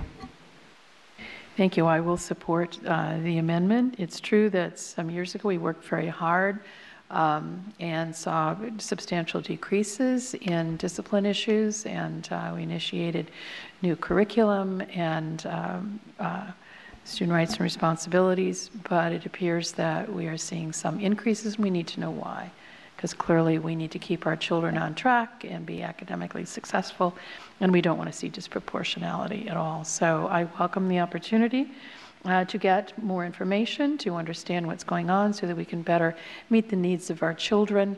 And I agree with Ms. Evans, however the report comes out, we also don't want to have a situation where the cases that do still come through the hearing office, we must resolve those quickly to the benefit of the children, because for many this is also a conduit whereby children get additional and different services that sometimes can, in fact, rescue a child who is perhaps going to drop out or not make it through high school graduation. So for all of those reasons, and I thank all of my colleagues who have shared so much about this approach this evening, and I see Ms. Dernick-Koufax. Your light is on, so we will go back to you. Thank you. Yes, I too will support this motion. I appreciate Ms. Pat Hines's Pat reached out to me. We talked about it extensively. The other night at the work session, I talked about needing to understand what is behind the data, and I think that's very, very important. Numbers are numbers, but we have to understand the why behind the numbers. By not eliminating the position but allocating a placeholder, and by for discussion at a later date, I mean, I know you're eliminating it from this budget, but we're talking about it at another date. You know, because I have spent substantial time in my community talking to principals and teachers, and you know, and we need to understand why these things are happening, and we also need to make sure we. When I spoke to Ms. Hines, I think it's very, very important that we take a really comprehensive look at this. So I will be supporting it, but I just wanted you to understand where my advocacy was a few days ago as far as needing to ensure that we understand what's behind the numbers. And so I think I can support this at this time. Okay, I think one go back, and then I think we're ready to vote. Ms. McLaughlin. Yes, thank you. I did want to first say that I appreciated the very hard work of not just Karen Corbett Sanders, but also Karen Keys-Gamarra. Both of you were just very instrumental in helping shape a lot of this language, and so I wanted to make sure and express that. And secondly, I wanted to provide a little clarity to Mr. McElveen's concern. I submitted my budget amendment language on Monday evening. It was the first budget amendment out of every budget amendment we're now going to be talking about tonight. Secondly, Ms. Hines and her language submitted as well as my language submitted, absolutely nothing changed. The only thing that changed was we were trying to help streamline for our colleagues and for the public that in the end we had a shared vision. So we simply took her amendment and made it number D. Other than that, zero changed from when this was submitted to our clerk of the board Monday night. So I certainly want to ensure that for our public and for our colleagues that there's clarity, but I also want to also set the record straight that we were extremely responsible in the work we were doing. It was only this morning that we discovered that there was a miscommunication with our school board office staff, that we'd wanted to do it in the way we have it here now. We got confirmation through Robert's Rules of Order that we could do it the way we've presented it to you. But this wasn't about sloppy board work or throwing something at you all or the public at the last minute. And we worked really hard on this, and I just felt it was important to set the record straight. Okay, I will call for the vote. And again, remind people that we did add some language in D, which passed. So I will call for the vote on this amendment, which includes A, B, C, and D. All those in favor of the amendment? That vote is unanimous. Great. Thank you all very much for all the work on this amendment. It passed unanimously. Next, I will call on Ms. Palchik. Yes, for an amendment. thank you. I move to amend the main motion by adjusting the steps below the hourly living wage minimum of $14.50 for the classroom instructional support scale and the food services pay scale to the hourly living wage minimum of $14.50, thus bringing all FCPS contracted employees at or above the hourly living wage. The financial cost of the living wage for food service workers will be absorbed within the Food and Nutrition Services Fund. Second. I'm sorry, who seconded that? Oh, Ms. Hines. Thank you very much. Okay, Ms. Palchik, would you like to speak to it? Yes, I will try to be brief. This, as was mentioned by my employees, our budget is our moral document and our support for our employees, all of our employees. Unfortunately, we still have quite a few employees, almost 600, who are contracted hourly employees who are currently living below the living wage that we've designated of $14.50. Now, this amendment would allow those employees to be at the $14.50 for next year. Most of them, all but one, I believe, are within the Food and Nutrition Services Fund work, and the funding would come out of the Food and Nutrition Services Fund. We've been assured that this will not have an impact on the school lunches, but it would allow all employees to do that. And as it is a very small percentage, of the FNS budget, we've been assured that it can be incorporated into the budget. To give a little bit of background, sorry, I appreciate staff sent me the background of how we got there, is that we currently are, and I will have a follow-on motion so that in the future I hope we can work with the county to have a matching living wage. In 2012, Fairfax County adopted a living wage of $13.13. Several years later, we approved the same recommendation in FY17, and the county updated its living wage to $14.50 last year. Sorry, in FY16. We have adopted it to $14.50. I will speak later about how the county is now above that. But this is really, I think it's a small amount. It will cost $200,000, which can be absorbed, and I hope that my colleagues can support this. I also want to mention that while this will mean that our scale for next year, Mr. Moon, thank you for bringing this up. Our scale for next year will mean that employees in steps 1, 2, and 3 will all go up to $14.50. They will be there at $14.50, those first 3 steps. My hope and intention is that we can work with staff so that the following years we can have at least some of an increment between the different steps, so we are not holding all employees at the same step. I know that can be challenging and difficult. So this is just for FY19, and I hope my colleagues can support this. Ms. Hines, would you like to speak to your second? Sure, thank you. Just to remind everybody, the Food Nutrition Services Fund is self-supporting. Basically, this does not come out of our operating budget. So I think this is a good way to find the funds for at least part of this. It's, I really appreciate Ms. Palchik trying to get us all, trying to get our employees all up to what we call a living wage, right? But I did the numbers really quickly, and at $14.50 an hour, if you work 40 hours a week full time, you're grossing about $2,300 a month. Does that sound right, Mr. Moon? You're the you're the math brain. And if you live in Fairfax County, $2,300 a month before taxes, you're not even making rent, right? I mean, you can't. So we're saying that we're stretching and we're pushing and we're working really hard to get our employees up to $14.50 a month because it's a living wage, when really around here it's not. And so, I mean, that's not to throw cold water on what we're trying to do here, but just to remind us of how really far we have to go and how hard our full-time employees have to work. There's no way that a household can live on that one salary. Let's just remember that. So I hope that everybody on the board will support this and will support continuing efforts to bring all of our employees up to a truly livable wage.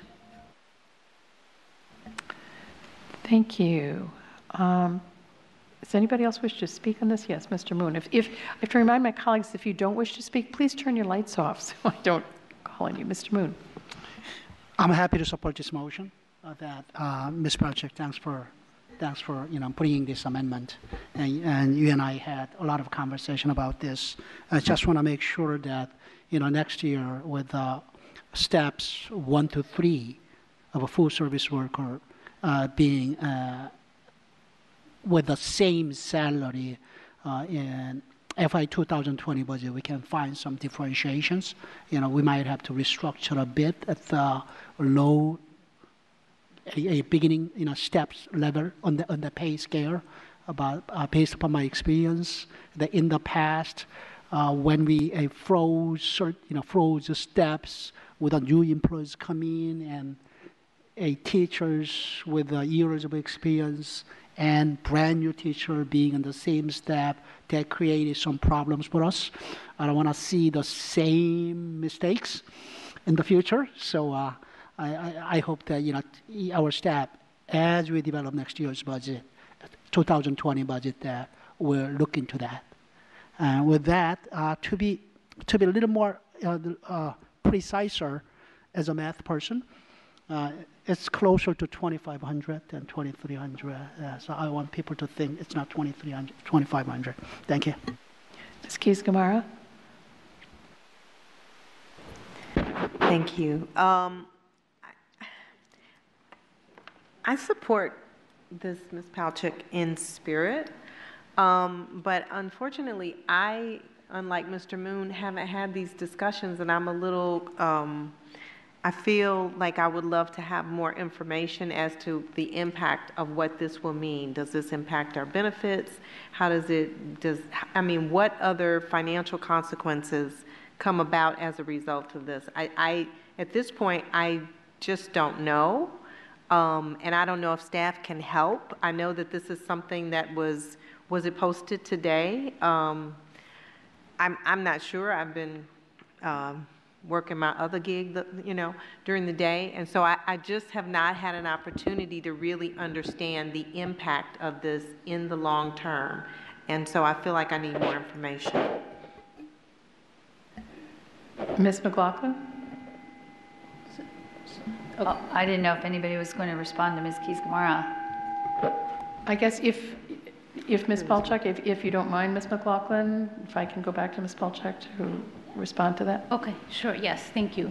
And I know it was posted, I think, again today. I guess my understanding is we did discuss it at the last board work session, and I wanted to apologize to my colleagues. Generally, I like to make a round of calls to everyone before. My day gig has made it a little bit difficult this year, so I did hope that we engaged, and I sent as much information as I could that was gathered. I know Mr. Moon did reach out to me personally, and generally do have the chance to call my colleagues. I am very upset I was not able to do that this year. I can give a little bit of the impact, and then hopefully Ms. Burden and Dr. Ramey, I don't know if you can answer that as well, but my understanding in speaking with Mr. Smith, and I know some information came in not too long ago, is that Mr. Taylor, Rodney Taylor, the Director of Food Nutrition Services, feels that this should not impact the work of Food and Nutrition Services. I believe that these are funds that are being used that were maybe set aside for work that was then not for hourly wages that were not needed. So my understanding is the impact on the budget itself is minimal, and that definitely can help with morale. I think one big concern is in the future what that means to the scale, and that's something that we will have to look at next year, is how we address the fact that we will now have the most cost-effective way to do this was to bring the 3 lower steps up to the same step. So that's the one area where I think we want to make sure we address that in the future. But I will let Ms. Burden and Dr. Ramey add any additional information. As it turns out right now, the operating fund only has one individual that is on that step. So, of course, the cost of that is extremely minimal. As far as food services go, we have about 564 food services workers that would be on those steps. The cost of that is about $200,000, and that includes the cost of benefits that rise as salaries rise. And there is adequate flexibility within the food services budget to be able to absorb that cost without having to do a revenue increase or any sort of expenditure reduction to fund it. Okay, thank you very much. We appreciate the additional information. Ms. McLaughlin and Ms. Corbett-Sanders. I just wanted to express both my support and appreciation to Ms. Palchuk on the work she did with this. I had some follow-up questions. Certainly, I think everyone on this board cares about the importance of a livable wage for all our employees. We also care about ensuring that there is fair and equitable salaries and wages for our employees as there is on the county side, and that was a piece of this too.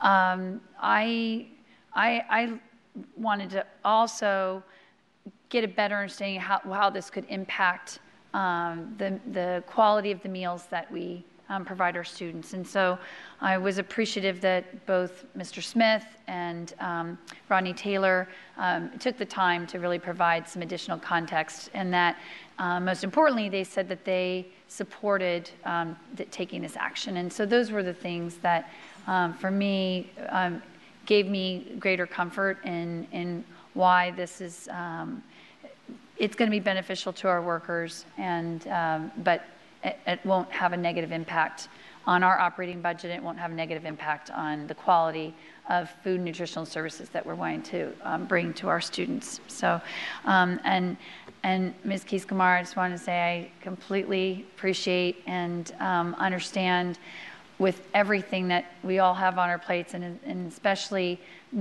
carrying 2 full-time jobs, because this sure is one as well. You know, you come at every decision with such great care and consideration, and so I appreciate your willingness to share with us tonight how important each and every decision you come to. Ms. Corbett Sanders.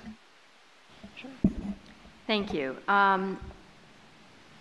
This one I have to wrestle with, and I have a real hard time from the standpoint of this has come up very late in the budget process. And so we haven't had the chance to actually unpack this, to understand with this level of employee whether or not there is parity between what is offered here at FCPS versus in the county side. We have, you know, I fully support the follow-on motions that Ms. Palchuk is putting forth to have that discussion and bring into parity the pay scales for county and schools. One of my concerns when I see this amendment, because it's come to the table so late, is understanding when we call a living wage. If you look at the MIT study, the living wage for this area is $16 an hour, but $16.80, but it takes into account the cost of medical insurance.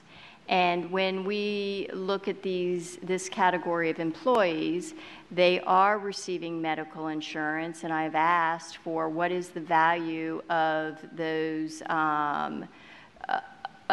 benefits, because we have other categories of employees in the county system that make maybe a little bit more, but don't have benefits. And so when we've looked at some of the discussions in the past, we've talked about the market for services, and we've talked about what is the total value of the total compensation. And so I'm looking for those answers, and I would hope that, you know, I very much welcome, Ms. Palchuk, your focus on, your intentionality on having a living wage, but we do need to, when we talk about changing pay structures, every other pay structure where we've had a discussion about it, we've had a lot more information brought to the table before we've made a decision. And so this came to us late in the process, and I really am wrestling with how to address that. So I don't know if I asked last week and I still haven't seen an answer of what categories of employees in the county system are in the same pay scale level and whether or not they have benefits. And last week we didn't have an answer. Do we have an answer this week? You received an answer via email about an hour ago. Oh, I haven't been checking my email during board discussions. I actually try to focus on what's happening at the table. Yeah, and that answer, you know, provides information about what the county is doing and a chart of the benefits levels that they provide based on varying hours of work. There's also some citations of the various universities and that sort of thing that calculate the living wage and how that's calculated. I don't have a copy of that with me, so I can't go over it with you. I'll check my email. I apologize to those in the audience and my colleagues at the table that I'll be looking at my email while we're sitting at the table. Yeah, right now. we sent a group of 5, I believe, out, which leaves us with just 2, I think, pending at this point. But they got sent out very late, just a couple hours ago. Ms. Evans? Yes, thank you. I do appreciate Ms. Palchik focusing on the living wage. I do think it's important that we bring all of our employees up to the living wage once we determine really and truly what that is. I also had some confusion over, we did get an answer to a question that I think was posted today. It was the answer to Ms. Corbett-Sanders' question. And Ms. Corbett-Sanders, I don't know if that's what you're referring to, but I've just found it under the budget questions that's posted. But I will ask Ms. Burden. In one line, it says, using a full-time employee at the lowest step as an example, with these benefits added, the beginning rate would go from $13.26 to $16.27, because the benefits would add $3.01. Does the $13.26 not include the value of benefits? That's the value of the employer share, of our share. So all right, but so you're saying the $13.26 is the lowest rate currently paid? Is that? Well, it's $13.13, but if you add the 1% to that, then that's 13 cents more, so that's $13.26. And so the $3 is how much we will additionally be paying in benefits to that employee once they go to 14. I'm sorry, I'm not understanding this piece of it.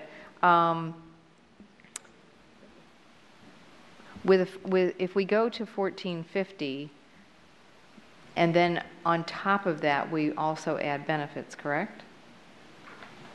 Yes, benefits that rise with salary. Right. So I guess I'm not understanding where the $16.27 is coming from. That's really my question. What does the $16.70 or $16.27 represent? Go ahead. Ms. Evans, what we were trying to address with Ms. Corbett-Sanders' question last week at the work session was what was the value of the employer share of the benefit. So in a lot of the living wage calculators, one of the factors in determining a living wage is medical and dental. Okay. And so what we were attempting to do was show what the employer share value on an hourly basis of the medical and dental. Okay. So we just used as an example an individual, the least expensive, FCPS's share for that individual, and calculated an hourly value based on what we currently pay for the lowest medical and dental. So it's not exactly the percentage of our employer share, because that varies depending on medical plans, depending on the employee. So we use that as an example to show what the value of the employer share of the benefit is. Okay. All right. Well, thank you. I'll study this a little bit more too. But I think, Ms. Palchik, the approach that you used, I know you were looking at a couple of different approaches. I do think the approach that you have is a preferable one, to keep everybody on the same scale for 3 years. I think down the road we'll have to figure out how to deal with that. It's going to be difficult to say for one category of employees that they stay at the same level for 3 years, but I understand why you're doing that, that you were looking for a solution without having to raise everyone or having teeny tiny little steps. So I'll still listen to the conversation. I'm inclined to support it. I wish I understood some of the figures that we got a little bit better, but I'm sure down the road I will. Okay, seeing no further requests to speak. Correct, thank you. I will call for the vote on the amendment dealing with raising the hourly living wage minimum to $14.50 as proposed by Ms. Palchik. One quick question, yes. Sorry.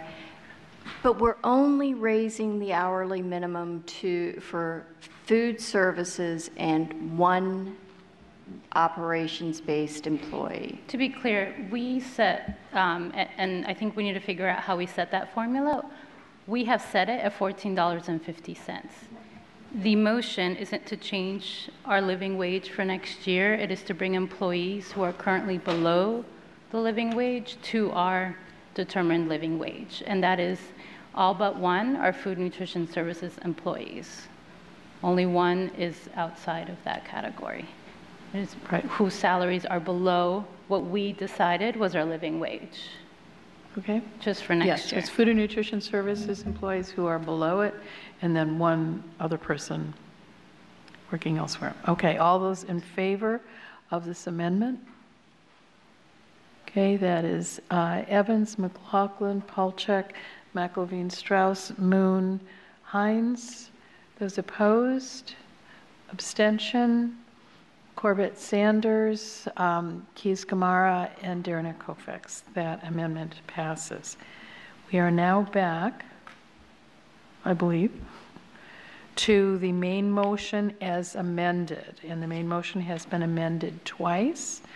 Once in the amount of $100,000 being placed in reserve, waiting for us to get more information regarding student discipline and disproportionality, and then the other is the amendment we just passed regarding bringing food services workers plus one other person to the minimum wage of $14.50. So that brings us to then the total FY19 advertised budget with those two amendments. So is there any other discussion required? Okay, great, thank you. Mr. Moon? Just quickly, I think I said this a couple of times at work sessions, that one area of concern in this budget is about restructuring of our adult transitional ESOL program and adult high school. I know we are trying to generate some operational efficiencies, but my concern and question remain with whether that's going to limit the students who may not have easy access to or reduce the number of sites. So I fully expect superintendent to provide how the registration will progress over summer, so that if I feel that as one board member that what you have done is not really serving the needs of the communities, I may propose something at that point. Ms. Darren Koufax? And my general comments is that I am happy to support this good news budget. Thank you, Dr. Brabrand, Marty, Lee, and all of your team for getting us where we are today. I know that was not always an easy task.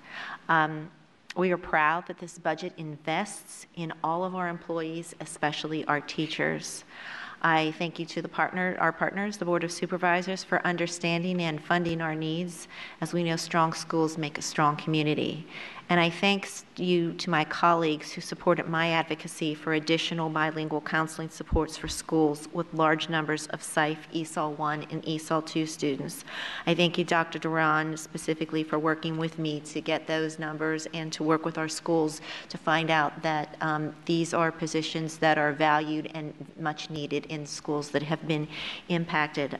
These will go a long way to provide supports for our newcomer populations. Thank you both also to our budget chair and vice chair. I know it's a fun job. I had it last year, and you had a funner job than I did this year that I did. But thank you for all of your hard work, because it's never easy.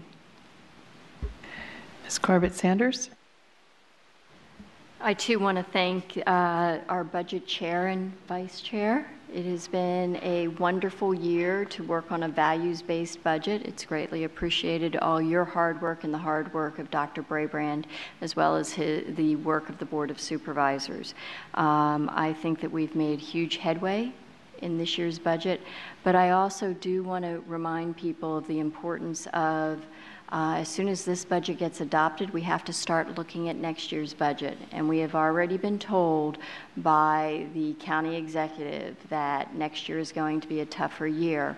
And so with that, I am encouraged by the commitments by Dr. Brabrand and his staff, and especially with Mr. Smith's recent visit to VASPO, of the commitment to aligning next year's budget with our strategic plan, because that will allow us to look at the future through the priorities of this board and making sure that we fund those priorities. So I am very supportive of this budget. I am especially happy with the equity piece that was put in addressing the needs of our English language learners as well.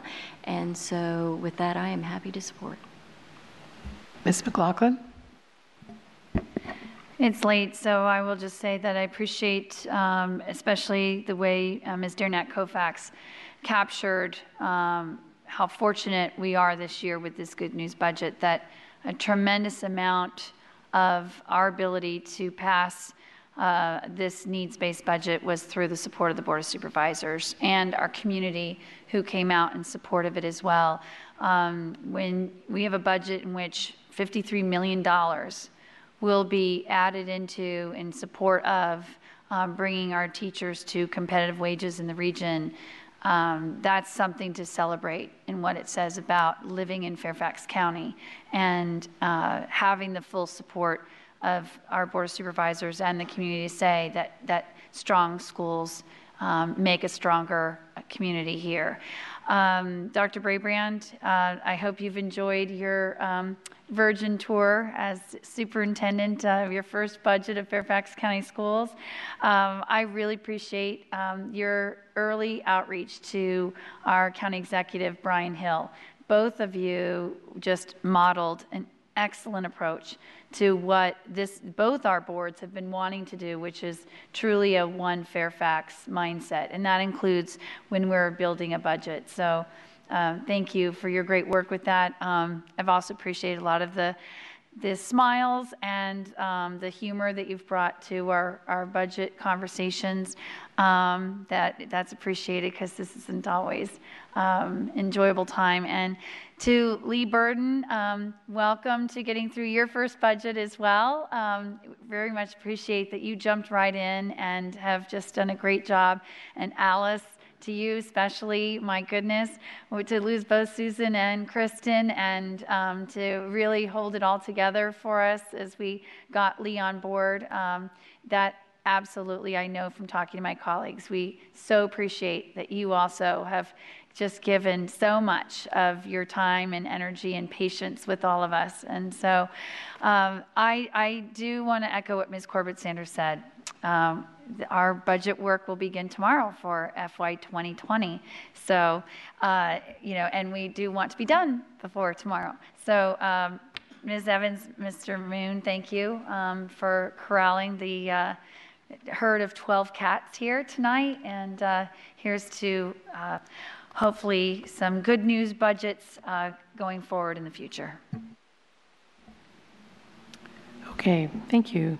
Yes, this is definitely a good news budget. Thank you, Dr. Brabrand, all of our staff, my colleagues, Ms. Evans, Mr. Moon, and it is wonderful to be able to have a budget fully funded and that truly helps to make real progress and compensation for our employees and particularly our teachers. So with that, I will call for the vote on the, okay, Ms. Keys-Gamarra.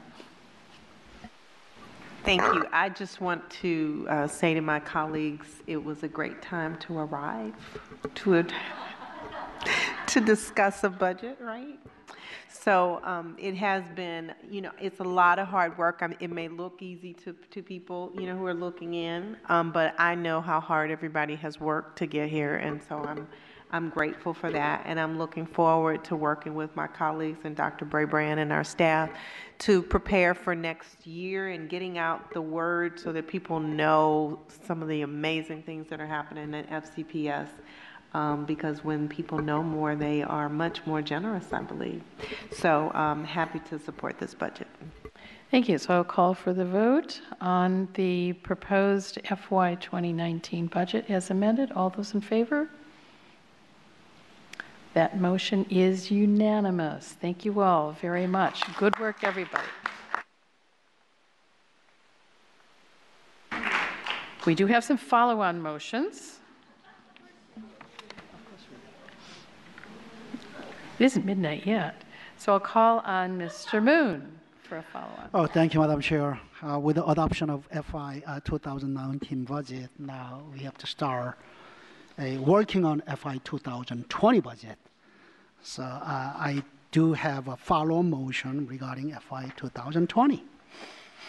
I move that the school board director superintendent to provide at a September 2018 work session potential future BA lane salary scale options, including but not limited to options to grandfather the BA lane teacher starting from step 14, from step 16, and from step 18 for consideration, discussion, and adoption by the school board.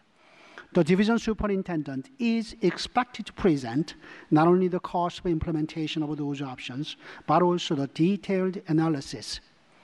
The superintendent is further directed to engage the teacher associations while developing the options and provide the school board with a periodic progress reports prior to the work session. It is the expectation of the school board to make decisions by the end of October 2018 so that the funds for any adopted option could be included in the FY 2020 proposed budget. Second. Seconded by Ms. Evans. Mr. Moon, you'd like to speak to your motion. Thank you, Madam Chair. In order for Fairfax County Public School System to continue recruiting and retaining highly qualified workforce, the school board has invested much of its efforts and resources over the last couple of years studying our employee salaries. The board has placed a main focus on teacher salaries and has been making substantial adjustments to the salary scales. I am very happy to see that we have been enhancing the salaries of the teachers where we saw the largest gaps between our salaries and the market averages. As you know, we have several different scales for teacher salaries, mostly based upon educational degrees and the number of extra credits the teachers hold and have acquired. On the adjustment of a bachelor lane teacher salary scales, the board has felt that it needs to take a little more deliberate approach and has decided to make changes 1 year at a time. The FY 2019 budget, which we have just adopted, includes bachelor lane salary scales that reflect such approach and decisions by this board, and I have supported them. However, I also believe that we should provide the school system and the current and future bachelor lane teachers with more certainty on the salary scales. Our teachers deserve to know what their future salaries will be like so that they can plan accordingly. We should not just continue making 1 year at a time adjustments. That is why I am proposing the board to make a more permanent decision as a part of developing FY 2020 budget. We know that the compensation is the biggest part of our budget. In order for the superintendent to prepare and present to the school board in January 2019 his proposed budget for FY 2020, he would need to know what the compensation for our employees would look like by early November of this year. Therefore, I strongly urge our board to make a salary lane decisions by the end of this October. With my motion, I am asking the superintendent to bring to a September school board work session all options that the board should consider adopting. We are directing the superintendent to engage the teacher associations while developing the options. We are also directing the superintendent with the periodic progress reports on his work and his engagement with the teacher associations. I want to thank Ms. Sandy Evans for working with me in coming up with this motion, and would like to ask for my colleagues' support. Ms. Evans, would you like to speak to your second? I would, just briefly, and thank you, Mr. Moon, for all of your work on this. And I want to thank all of our colleagues as well who have put a great deal of thought into this issue of what we need to do with the top of the BA salary scales. We do need to find a permanent solution. And I believe that the follow-on motion will give some guidance to the superintendent and staff in the direction where we would like to go, while at the same time recognizing that we do need to continue to work with and talk with our teachers' organizations to find the very best approach. We have put quite a significant investment into our mid-career teacher salaries. And again, today we put another $53 million into investing in our salary scales, and that's something that we have done very deliberately. At the same time, those at the very top had significantly less increases, and at the same time, we did eliminate steps at the top of the scale. So this is something we need to address in terms of fairness to our veteran employees. And so I do hope that this will give guidance for a direction that we might take, and that we can resolve this by the fall. So again, thank you in particular to Mr. Moon for all of your work on this, and I hope my colleagues can support this follow-on motion. Ms. Palchuk? Yes, I do want to thank Mr. Moon and Ms. Evans for working on this. I know we had I had discussions with both of you. I did have some concerns with the original language, and I do appreciate the inclusion of the periodic progress reports to the board. I had some anxiety about throwing this into what felt like a black hole come September, having to make decisions without having information throughout the time. So I look forward to, and I appreciate your working with staff to have reports. In addition, especially the work with the associations.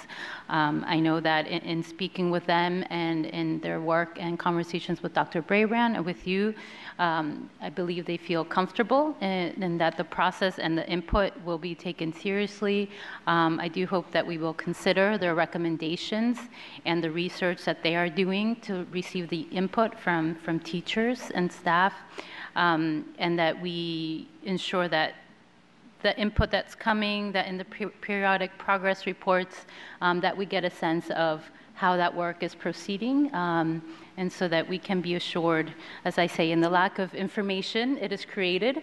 So I just think it is important that we include that, and that even though this only says specifically starting from step 14, 16, and 18, for consideration and discussion, that other options are considered, and if they are to be salary lane, if they are not to be salary lane options, that we also consider. I know that the associations and teachers we've heard from also have ideas of other ways to support them, because they are our employees, and this was a change later in the game. And although we want to get to the appropriate scale for the future, we do want to make sure that we're taking care of our employees and retaining them. So I will be supporting this. I appreciate the work that has gone into it and the discussions, and I look forward to the reports and to looking at this again in the fall. Thank you.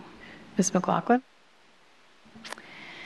So I appreciate the work that Mr. Moon and Ms. Evans did in crafting this, and I fully support the need for us to come to a firm resolution on this. I think the anxiety it is created for our bachelor level teachers especially is not healthy to their morale.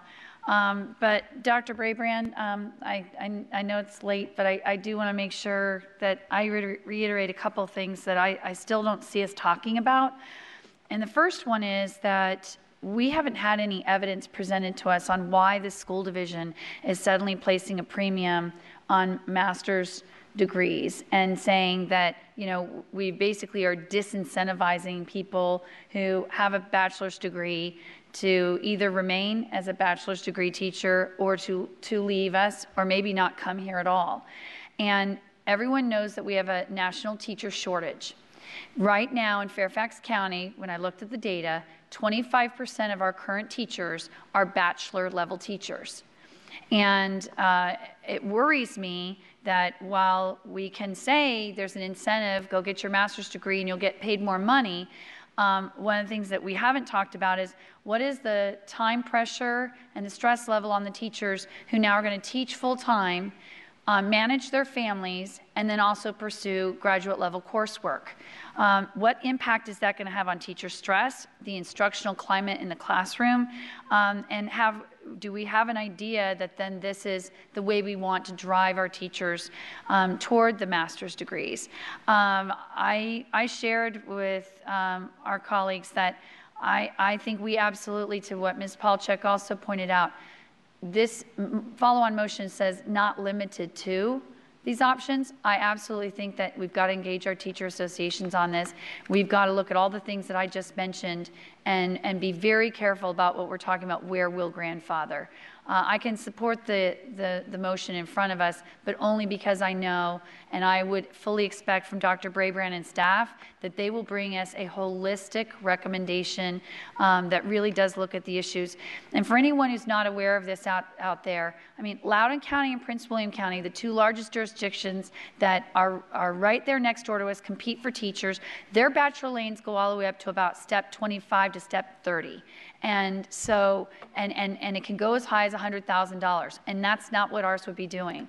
So I just want to say that this is a very important follow-on motion. I'm very pleased to be supporting it so we can bring some clarity and certainty for our teachers. But I'm very worried that we, as a board, have not been given the information to best serve our employees, and that's got to happen by this next effort. Mr. McElveen?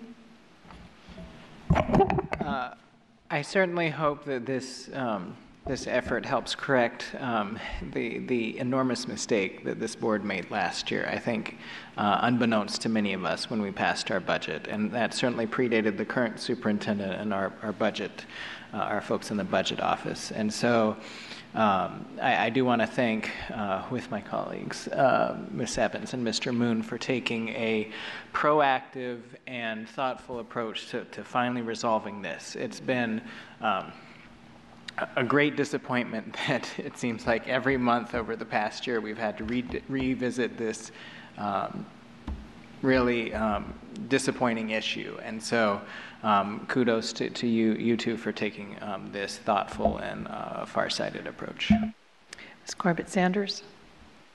Yes, I fully support this follow-on motion. I think that it is a very thoughtful motion, and I am especially appreciative of the fact that it has an end date for a decision of October 2018, so that this board can give clear direction to the superintendent as he prepares for the next fiscal year's budget. We have been working hard to address concerns about making sure that we pay our salaries, our employees a market wage, but we also need to understand better what the market is. And so the work that will be done within this motion, I think, will allow us to make informed decisions about how to move forward with the BA lanes, because the last thing we want to do is send a message to our very valued senior employees, our senior teachers who are so critical to student success, that we don't value them. And so this is a way of working in collaboration with our teachers associations to get to yes on this question of how to address the BA lanes. Okay, I will also support this. I do think we need to make some adjustments with the BA lanes. We've heard a lot from our employees, so I think we need to return and take a look at this again. However, I also do support continuous learning and master's degrees, and I'd love to get back to where we can better recognize our national board certified teachers as well. We are an educational institution. Continuous learning is important for all of us. So with that, I will call for the vote. All those in favor of the motion as stated by Mr. Moon and Ms. Evans? That motion is unanimous. Thank you very much. Now I will call on Ms. Evans for a follow-on motion.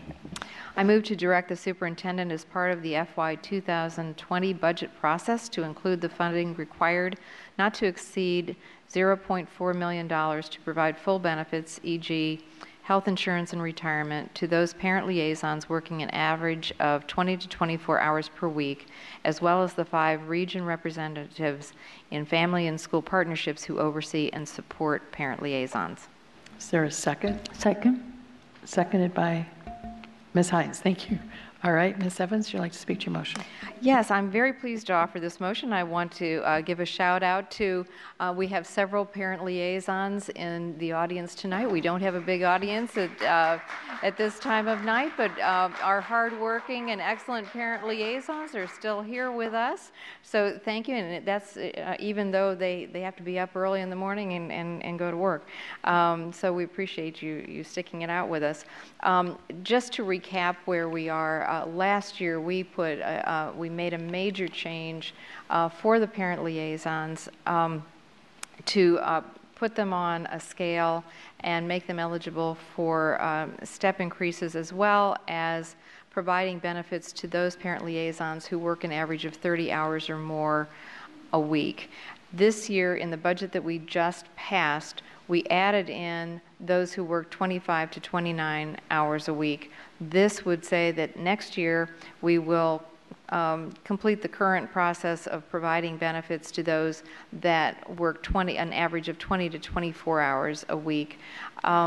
This will bring parent liaisons on par with, for example, our bus drivers who receive benefits when they work 20 hours or more a week. And so as a matter of fairness and equity, I mean, I can't say enough about the work that parent liaisons do. Every time we talk about whether it's bringing parents into the schools to be involved, whether it's reunification efforts, whether it's psychological issues, whatever it is, we often turn to our parent liaisons and say these are the people that need to be doing outreach and to work with our students and with our families. So I hope my colleagues can support this as they have supported so fully the last 2 steps in this process.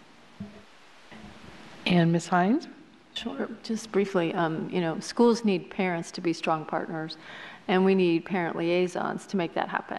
The work you do is absolutely critical, and I want to thank Ms. Evans. You have just kept pushing us and pushing us and pushing us to do the right thing, and I really appreciate it. Thank you. Can I remind my colleagues that if you don't wish to speak, please turn your light off. It's a little confusing. Ms. Corbett Sanders? Yes, thank you so much, Ms. Evans, for putting forth this. And I especially appreciate that you included the region representatives. That was something that last year when we made the motion, which I seconded last year, to bring our parent liaisons to get them benefits. I think many of us were surprised that some of our valued parent liaisons got promotions to be regional coordinators or representatives working with the parent liaisons at each of our schools, and by their promotions they promoted themselves out of the benefits that they had worked so hard to receive. And so I truly believe that this is something that corrects that situation, and it's important because not only do we need the parent liaisons that work day to day in our schools, because they really are the heart of our community, and they're ambassadors working with families that many times don't have an understanding of how to navigate through our school system or even in the public services that they need in our communities. And so you play an invaluable role, and it's greatly appreciated. But our regional representatives provide expert support to our in-school liaisons, as well as providing support in cultural competence and understanding some of the unique challenges or the unique aspects of newcomers coming into our community, and where our communities don't necessarily understand the unique cultural aspects of people coming into Fairfax County. And so I very much support this. I think this is a wonderful amendment or a wonderful follow-on motion so that we can include it in next year's budget. It's also important to put it in context.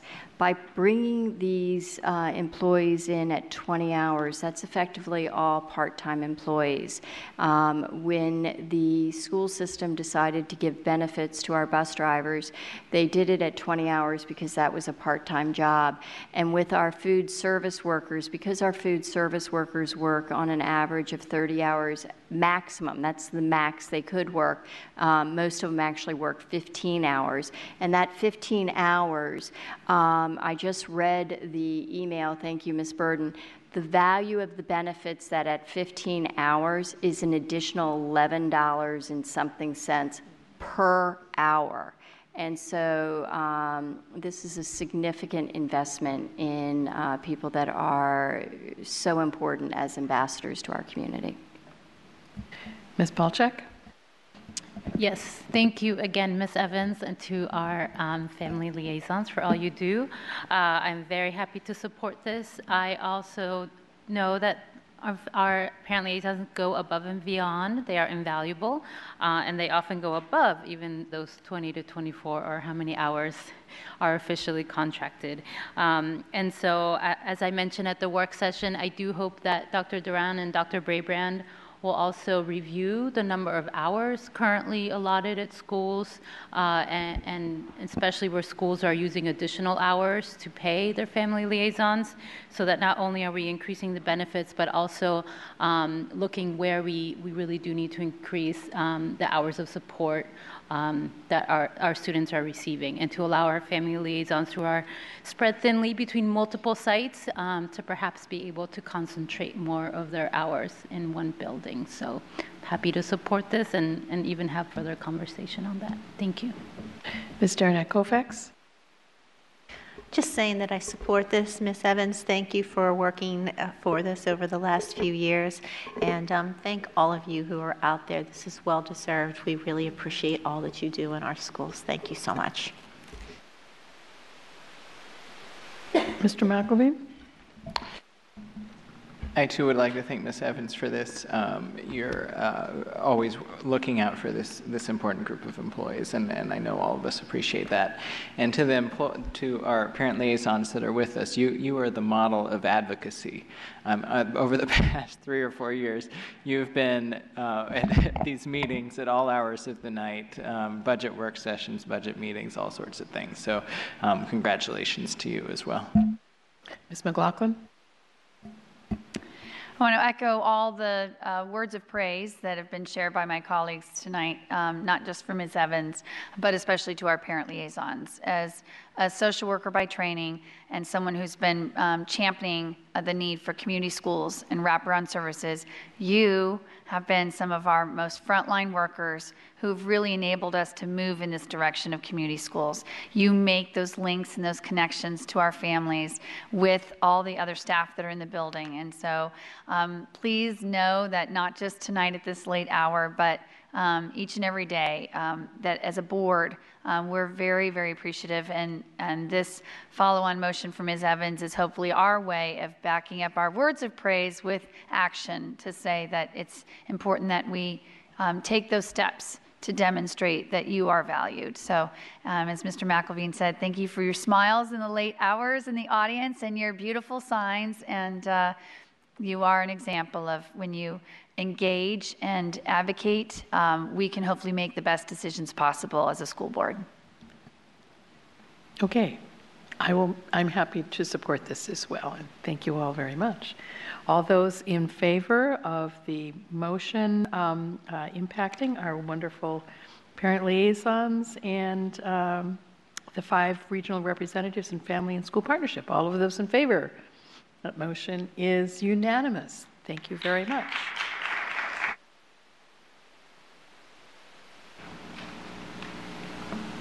I will call on Ms. Palchik for a follow-on motion.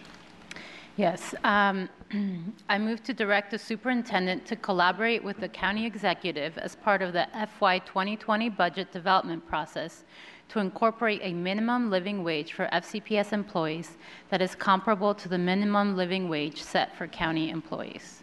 Is there a second? Seconded by Ms. Hines. Ms. Palchik, would you like to speak to this? Yes, thank you. In doing research for this, which started when we saw the presentation and realized that we first had employees below our living wage and that ours was not up to the county's nor the MIT designated living wage, it did come to my attention that it was important for us to work earlier in the process to better align our living wage, to have more time to have that conversation and that discussion around how that is designated, hopefully around the accepted principles of tying the living wage to the minimum income, which I know our surrounding jurisdictions, Alexandria and Arlington County, do, and definitely did back in 2009, and that the county, at least in the past, has tied theirs to the surrounding jurisdictions. So I hope that we can come to our budget discussion next year with a better understanding of both how our employees and the county employees minimum living wage are decided, and that our employees will be able to see the same benefits as the county employees. Ms. Hines? I just want to thank Ms. Palchik for bringing this up.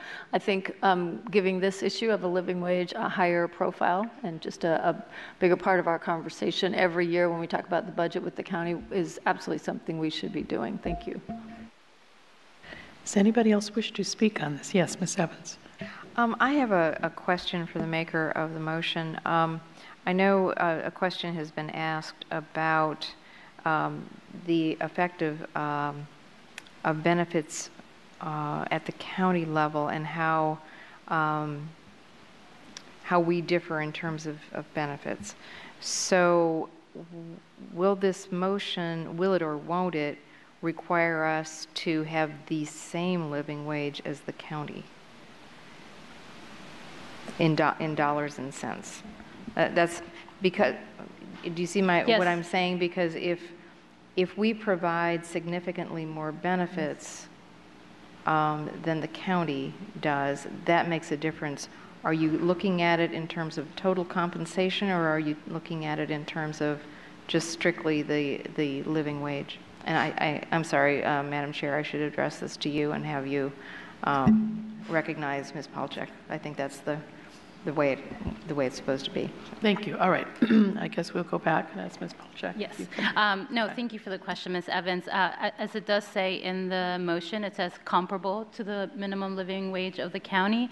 I also want to be clear and be cautious is that when we talk about the benefits to employees, we also need to consider the cost that the employees incur for these benefits as well. So when talking about what they're receiving, we also, and what the formulas and the Campaign for Living in Virginia has looked at, the self-sufficiency standard looks at the costs of transportation, of housing, of health care. So it's not just the benefit, but we know healthcare costs increase. So I'm hoping that we can gather information, and I would trust staff and the county executive to be able to work with our staff. So I appreciate that explanation, because that gives me more comfort in terms of dealing with this, because I do think we have to look at comparables. If we decided to provide more benefits, that would be a different thing. But you make a very good point.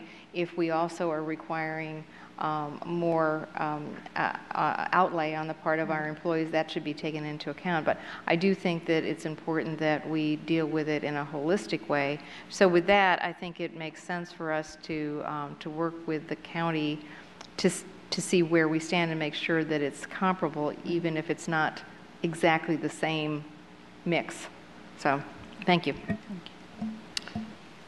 Okay. Seeing no further requests to speak, I will call for a vote on this follow-on motion. All those in favor? That is unanimous with Mr. Wilson away from the table and Ms. Keys-Gamarra away from the table and Ms. McLaughlin away from the table. Yes, that still passes. Thank you. I will call on Ms. Palchak for another follow-on motion. Yes, thank you. I move to direct the superintendent as part of the FY 2018 final budget review to prioritize setting aside funding to provide a one-time bonus for employees who will not receive a salary increase as a result of the compensation adjustments included in the FY 2019 approved budget. A placeholder should be included in the superintendent's recommendations for the FY 2018 final budget review. Is there a second? Second. Second by Ms. Hines. Ms. Palchak, speak to your motion. Yes, I appreciate it, and I know the information for this came in not too long ago. So I think what's important for this is, again, the word to prioritize setting aside funding. This is similar to what we did last year, seeing that some of our employees near the top of the scale did not see a salary increase and will not see one while we are still trying to incorporate the new salary scales. So the goal of this is to look at the options for providing a one-time bonus for those employees who will be seeing an increase in costs for health care benefits and who will not be seeing any increase to their monthly salaries. Ms. Hines? Yeah, I definitely support the purpose here because, you know, we know what happens if our employees don't get a raise at all. They may actually be seeing less money in their paycheck every month, you know, with all of the things happening, moving along. My question is, and I'm just curious to the maker, we don't have an amount. You didn't include an amount set in here. So what are you thinking? Well, so the amount, looking at if we were to provide a 1% bonus to those employees, the amount is, I believe, $800,000. This is, again, not setting in stone that's the amount that has to happen. This is to prioritize it at the end of budget, the 2018 budget review. Okay, so thank you. So that was my other question is, this really creates the set aside, right? But the board would still be voting on whether or not to do this bonus. And when do you anticipate we would be voting on that? That would be? Well, so my understanding is that last year the bonus came in November at the year-end review. No. No, it was paid in November. Paid, but you're asking about the vote. Mid-July. Okay, so we would be looking at the year-end review in a couple of months to decide whether or not to do that for those employees. Okay. Exactly, and this would just be to prioritize that discussion at the year-end review. Okay, Ms. Corbett-Sanders. I'm clarifying what I think I just heard, which is that this allows us to have an informed discussion in July about whether or not there is excess funds that could be used to compensate or to provide a bonus to these employees. And we have flexibility on the amounts and whether or not we should do it or not. This is just a placeholder. And with that, I'm comfortable supporting it. I would urge in the future that we actually try to have this stuff a little bit further in advance so we can have some conversations. Ms. Evans, did you wish to speak? I did, okay. Yes. I have some concerns about this, frankly, because we don't have a lot of information on it yet. We seem to be asking for something without knowing how much it would cost. How many people would this impact, Ms. Palchak? Ms. Bird, I'm having a hard time pulling it up. Would you mind reading? 900 employees. I'm sorry? It was 900 employees. 900 employees. And in what kind of category are we talking about? Oh, here it is.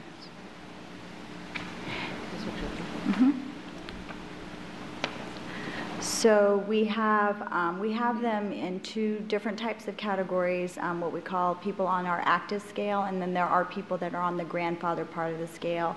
Most of these employees are teacher scale employees because they were at the top of the scale. There are employees that are at the top of the scale, and because there isn't 1% that's added to the teacher scale, when we invested the infusion of the $53 million into the teacher scale, it included market movement, so there's not an additional 1% that's added to the top of the scale.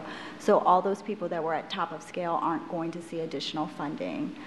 Then you also have groups of employees that are going into a hold step who would not see an increase in their salary. So a hold step, we've had hold steps for many years, correct?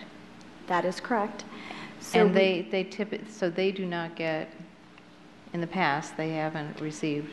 This year was the first year as part of last year's year-end review when we provided a bonus to employees. We granted that bonus to people that were at top of scale as well as hold step employees. Oh, we did, all right. Yes, we did.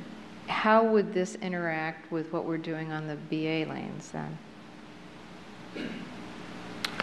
So I think you're talking about the providing a step to employees that are currently grandfathered on the BA lanes. Is that what you're referring to? So and we're going to take care of that in a minute. So they would not be eligible for this then, is that correct? Or would they? The ones on the hold steps would be, that way we would be treating everybody, bachelor's, master's, the same. Okay. Well, my only concern with this is I don't feel like I have enough information. I think this is something that I appreciate you bringing this up because I think this is something that we really need to consider, particularly at year end. I'm reluctant to. I think even though we do have an opportunity to change our minds, I do think that if we approve this tonight, which we probably will, but I would be concerned that we would be making a promise that we really, I think we would be making a promise. I don't think we would want to tell 900 employees tonight that we were going to give them possibly a 1% increase and then not do so. So I think that this is something that we need to very seriously consider, but I would really like to have more information before we do that. Mr. Moon? I'm going to support this motion with the understanding that the final decision is not going to be made until we actually adopt the year-end review, and I do expect as a part of this motion for a superintendent to present to the board some different options. It could be, whether it's going to be 1% bonus or a certain set amount, or whether it's going to cover all 900, or whether we should not include those in whole steps because they will get a years of service as a credit. So if a superintendent could bring this to, I know year-end review is the second meeting in July. Hopefully even prior to that, we have information brought to us early enough for us to really have a meaningful discussion before we actually vote. So in that spirit, I want to support this. This is something we did last year. So I'm hopeful that we'll be able to have a meaningful discussion and make an informed decision. Ms. McLaughlin? Yes, I actually had a question because I appreciate where Ms. Palchuk's coming on this one. Superintendent Brabrand or perhaps Lee Burden, one of you might be able to answer this.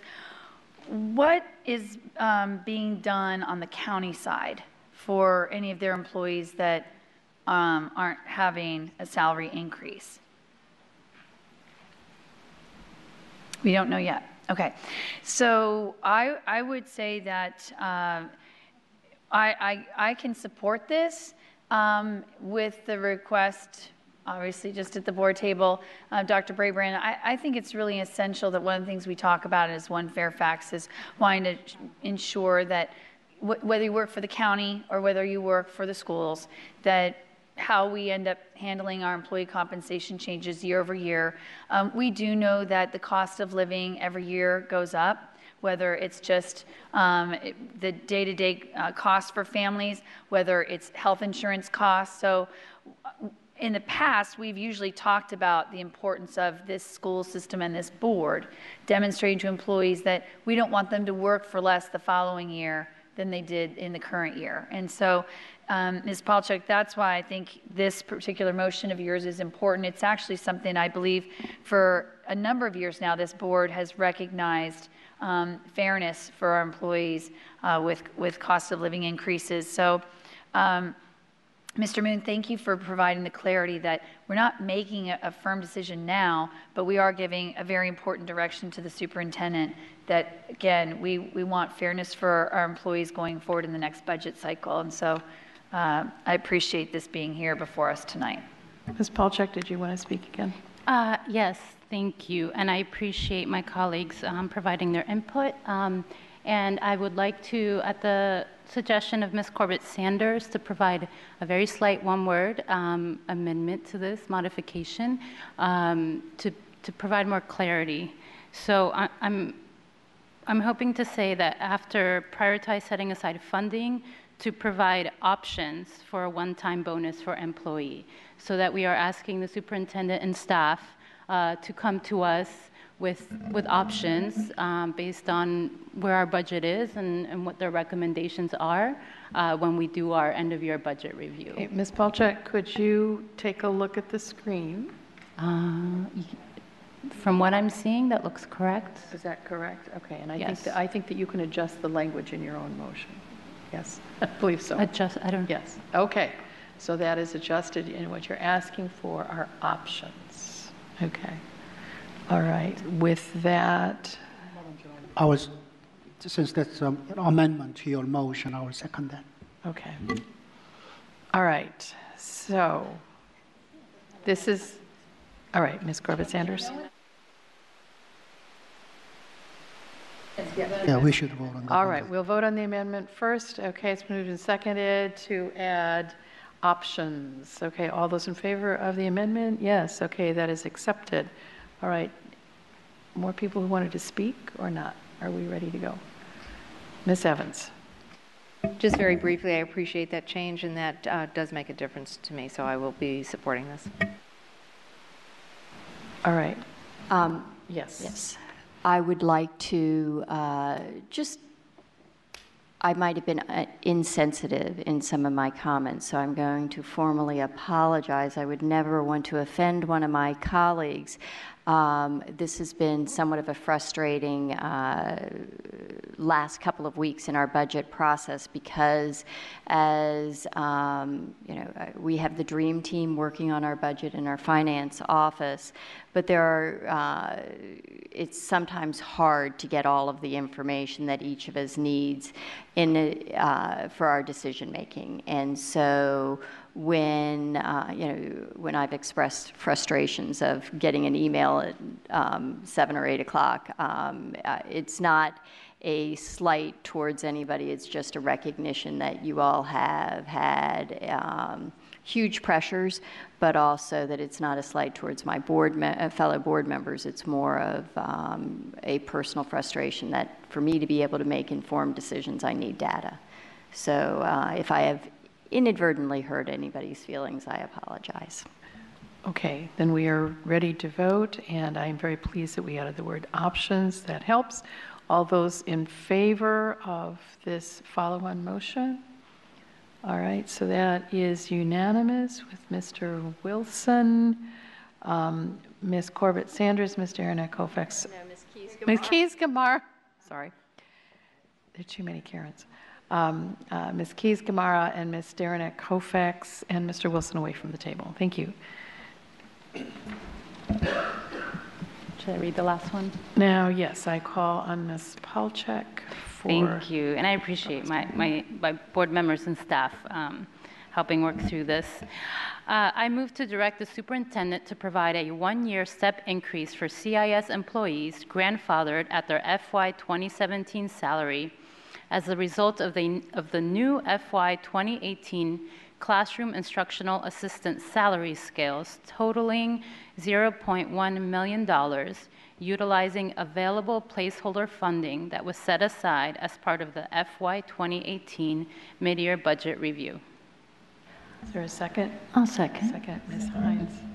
Okay, and Ms. Palchak, you're going to need to kind of bring us up to date on all of this, because I'm not sure we remember that mid-year budget review. I will do my best at 11 p.m. So this is, as we have voted or will be voting officially, to provide a one-step increase to our grandfathered BA lane employees for next year from our placeholder funding. The original estimate for that funding was $1.1 million. The actual cost is estimated to be at $1 million.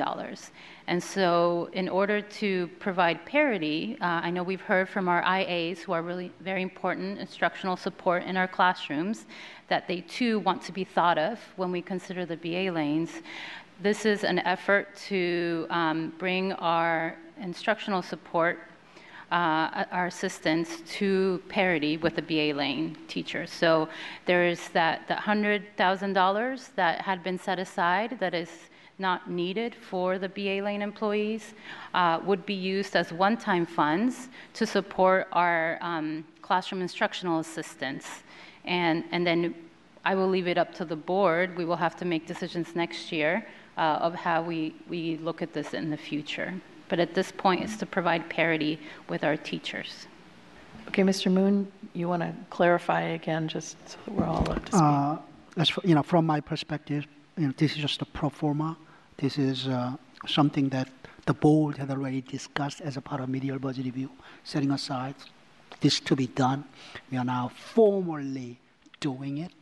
So funding is already there. The board tentatively agreed to do this. Okay, all right, just want to make sure everybody understands where we are. All right, seeing no other requests for speaking, all those in favor? All right, that one, two.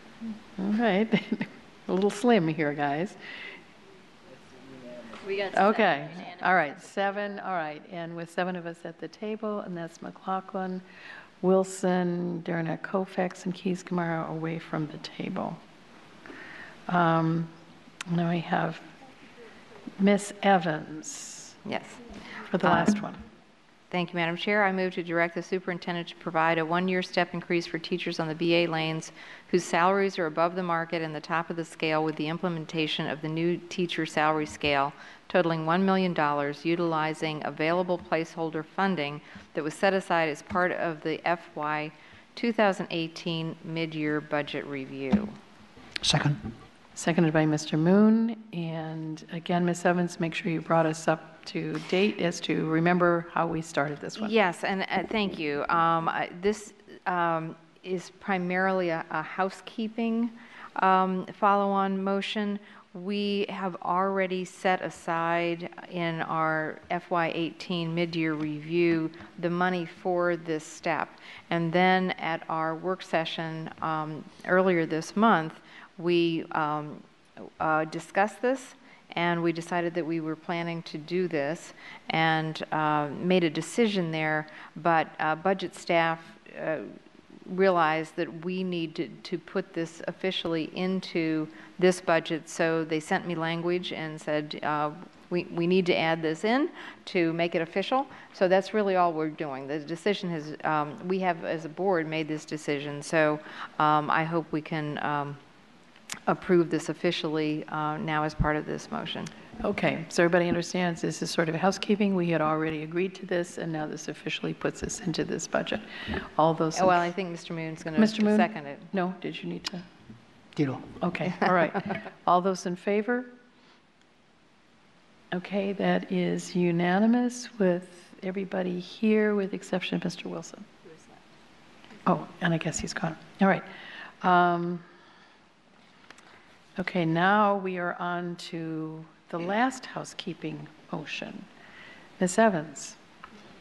Yes, and this is the last one, and before I read it, I just want to thank Dr. Brabrand for his excellent work on creating a budget, and for all of the staff members for guiding us and directing us on what has been a great budget process, and to my colleagues for all their thoughtful conversation, and so congratulations to everyone here.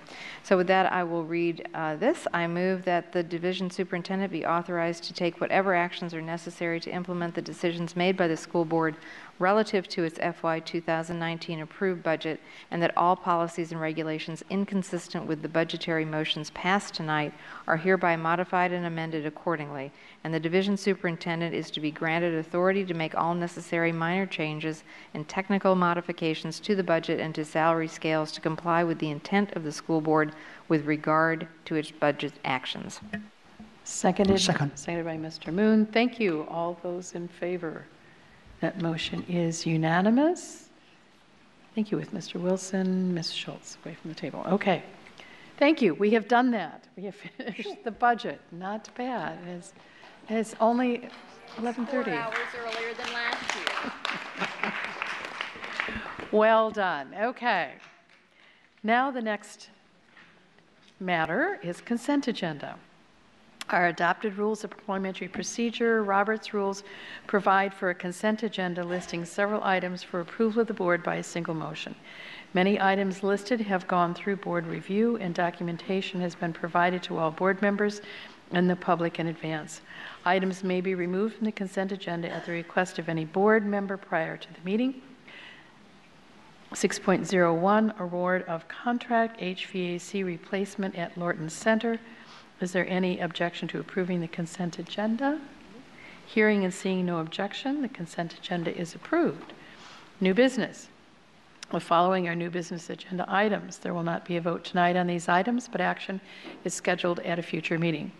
7.01, award the contracts for the hazardous materials removal contract to the lowest responsive and responsible bidder, and authorize the division superintendent or the assistant superintendent of facilities and transportation services to execute and administer such contracts on behalf of the school board. There was great interest in that tonight.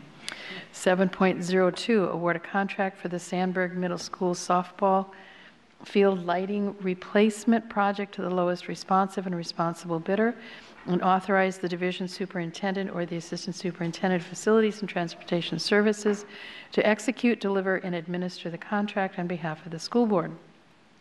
7.03, award a contract for the South Lakes High School softball field lighting replacement project to the lowest responsive and responsible bidder, and authorize the division superintendent or the assistant superintendent of facilities and transportation services to execute, deliver, and administer the contract on behalf of the school board. 7.04, confirm the separations for the period beginning April 1, 2018 and ending April 30, 2018. Superintendent matters. Dr. Brabrand. Thank you, Chairman Strauss. We're getting ready to enter graduation season with so many of us attending a number of celebrations. It's gratifying to see our talented students get ready to fulfill their goal of getting a diploma and really walking out with all those portrait of a graduate attributes we want to see and that we hope we've inculcated in them over our time here. So I want to wish all of our students congratulations on a job well done, and best of luck. I will be going to several graduations, and we'll get to say it personally, but I wanted to say tonight to all the class of 2018, I'm very proud of you. As much as I've been proud, it's also been a very tough week in Fairfax County. On Friday, we had news that one of our students was tragically we tragically lost a student in an accident at Franconia Elementary School, and I want everyone to know that our hearts go out to the family, the teachers, and the staff around this very devastating news. We're fully cooperating with all authorities into an investigation on exactly what happened. And I also have put a moratorium in place on the use of mechanized panel doors until we are assured of their safe operation throughout Fairfax County schools. I've said here many times that Fairfax County Public Schools is a family, And I'm proud that our family has pulled together during this tragedy to wrap around support for our students, for our staff, for that family, for those schools, for that school, and for just our entire Franconia community. So please keep them in your thoughts and prayers. I didn't get to say anything earlier, and I know he is gone, but Steve Lockhart is a class act. I think the ancient Greeks used to say that character is destiny, and he is a man of great character, and I know it is his destiny to return to the county that he was in and take the place that his father held 20 years ago. So what a great opportunity for him. I'm going to miss him dearly. I truly am. I want to thank Mr. Moon, you and Miss Evans. You guys, listen, if you loved it this year, you know, you guys can come back and do it again, and we can see if we can get the same result 2 years in a row, right? But you all were very helpful, very thoughtful with our staff. And I want to thank the whole school board. You know, last time I checked, I think this was a 11-0 budget. This was a unanimous vote for the budget. Working together, we're going to have differences from time to time. We're going to have things that we can do better, get you information sooner. But we're going to continue to collaborate to continue to make a very, very good school system even better, and every process that we have even better. So thank you for working so collaboratively with us this year, and we look forward to many more years of positive collaboration. And while, yes, it's going to be a tough year ahead, every year will be a tough year, but if we work together and we build on the collaborative spirit that we have with you all and the Board of Supervisors, I'm confident we can make through the challenges of the budget even for FY20. And I know they've already left, but Marty and Lee and Alice and Brooke actually too, who stepped in when Alice was out. We just had a great financial team step in. There was a lot of change this year. They had a lot of challenges, and I'm just proud of the work that they did, and I want to say so publicly this evening. Finally, many of you know, tomorrow's Friday. I'm back in schools first thing, 7:30, and going to go to several schools. Looking forward to that. I think I'm starting at Mount Vernon Woods and then working my way over to a few other places. Some are surprises, so I don't want to say tonight in case principals are listening. And then, as we know, we begin Memorial Day weekend. So remember to honor those who've served our country and keep them in our memory. I hope you get some time to do that, as well as spend time with family and friends, which I'm going to get to do, and go visit my mom, who was a 30-year teacher, drive a little bit down 95 to see her, and I'm looking forward to seeing her along with my brother and his family as well. So I hope you have a great weekend with family and friends, and thank you for your support of me through this budget process. It's been a great experience. We did a good job, and we can continue to do even better in the years ahead. So thank you. Thank you. Our pleasure, Dr. Brabrand. Now we have board committee reports, and I'll call on Ms. McLaughlin for an update from public engagement. Very quick update, just because it was a truncated meeting with our other work session, but I did want to let everybody know that at PEC, Chase Ramey presented to us the survey results that we got from our employees and our families on the calendar for the fall 2019 calendar, so that's going to be a year from now. And so this will be presented to the board as a whole, but what we saw from PEC, we were extremely pleased with a lot of agreement, you know, between what the employees were sharing with us and what the families did about how we build our calendar. And Dr. Brabrand, I just want to briefly say that I was just so pleased with Chase's leadership and work on this, along with the staff that did the work with him. Michael Drager, I'm going to correctly say because I keep calling him by his dad's name, Brad. But anyway, they did a really nice job in the layout and the way they gave us the information, and I look forward to our board having a full conversation about this. Ms. Derenak Kaufax for governance. Governance met earlier today, and we talked about the request from SEPTA regarding the ACSD membership. We have agreed to that, and we'll be moving that forward to the full board. We set a fall date for our next board retreat after extensive conversations, and we began reviewing policy 1475, which deals with the approval process for research studies and data collection activities, and we will be bringing that back to the next governance committee meeting. Thank you. I'll start board matters. I'll start with Ms. Keys-Gamarra. Well, it's been a couple of busy weeks for me. I have had the opportunity to participate with a few organizations. We went to the Dress to Tea. Miss Corbett Sanders and I both were in our tea attire. I didn't have my white gloves, but it was a lovely environment over in the Mount Vernon area as a community outreach there.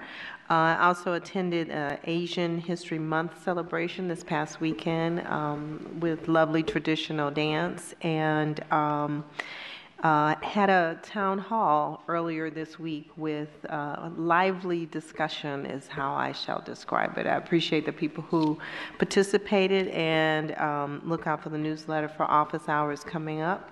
And I want to wish everybody an enjoyable Memorial Day. And I continue to think about the families that were affected in Texas and in our own hometown. Ms. Derenak Kaufax. As Dr. Brabrand mentioned, our community lost a beautiful young life last week. Wesley Lepicki, a 9-year-old third grader at Franconia Elementary, died in a tragic accident. I want to send my sincerest sympathy to Wesley's parents, his family, and the entire Franconia community. I attended a memorial service today, and the outpouring of love for Wesley and his family was immense. Wesley's father and his church's pastor talked about a kind and caring boy with many, many friends, a boy who loved board games, roller coasters, baseball, and penguins.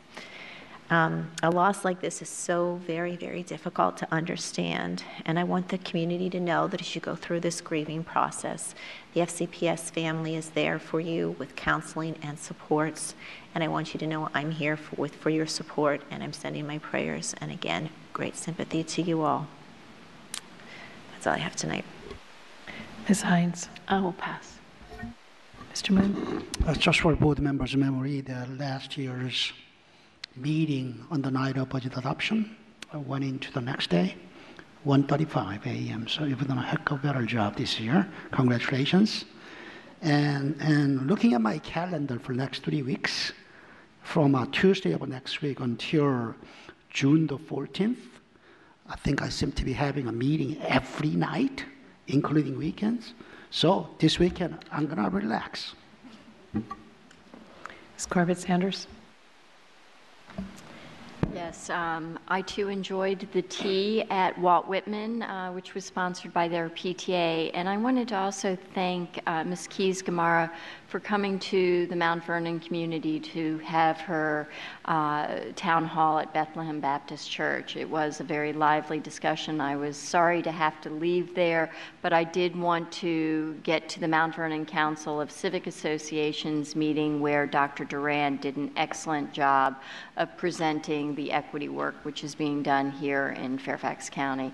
So I want to thank Dr. Duran as well, even though he's left, and lots of takeaways from both of those meetings. Looking forward to lots of graduations, as well as the review of the AVID programs that are ongoing in our middle and high schools. I've had the opportunity to see Hayfields and Sandbergs, and I look forward to Walt Whitman's next week. Excellent work being done with AVID as a fantastic program supporting students with organizational skills and college access. Just a wonderful program, and I encourage people to look into it more. Mr. McElveen. And happy Memorial Day. Mr. McElveen. Pass. Ms. Palchak? Yes, briefly want to thank several community partners that I had the chance to participate with or attend their events this past few weeks. The first one was as a panelist with Mr. Smith on the NAACP panel regarding our teacher hiring. In addition, had a chance to visit the Capital One Showcase to see the coding that they've been supporting our middle schoolers in doing incredible work. And Cedar School kids were especially proud of their work, and they were all surprised with donations and laptops. Also, I want to thank SEPTA and the FCC PTA for hosting an event at my community school, Camelot, to showcase their inclusion and their buddies program. It's really heartening to see the great work that's done when our community and our staff and administrators work together to support kids. And finally, just want to let people know that I will be hosting my first joint town hall with Delegate Marcus Simon on June 5th at the James Lee Community Center. It's an open town hall where we hope to discuss issues both at the local and at the state level, especially around schools, funding, and safety. Thank you. Ms. McLaughlin? Because of the late hour, I just want to briefly highlight last night, or actually yesterday, I had a double header of office hours. I held them in the morning and then I held them in the evening just to help accommodate people's working schedules. And it was quite nice that even though it was Game 7 for the Capitals, I had probably about 20 people there. So that was very encouraging. But I did want to make my colleagues aware, I don't know if it's happening in your districts, but I am hearing a lot of consternation still about FCPS on. And I appreciate that I saw from our chairman's notes that this is, on our agenda for an update, I believe in June.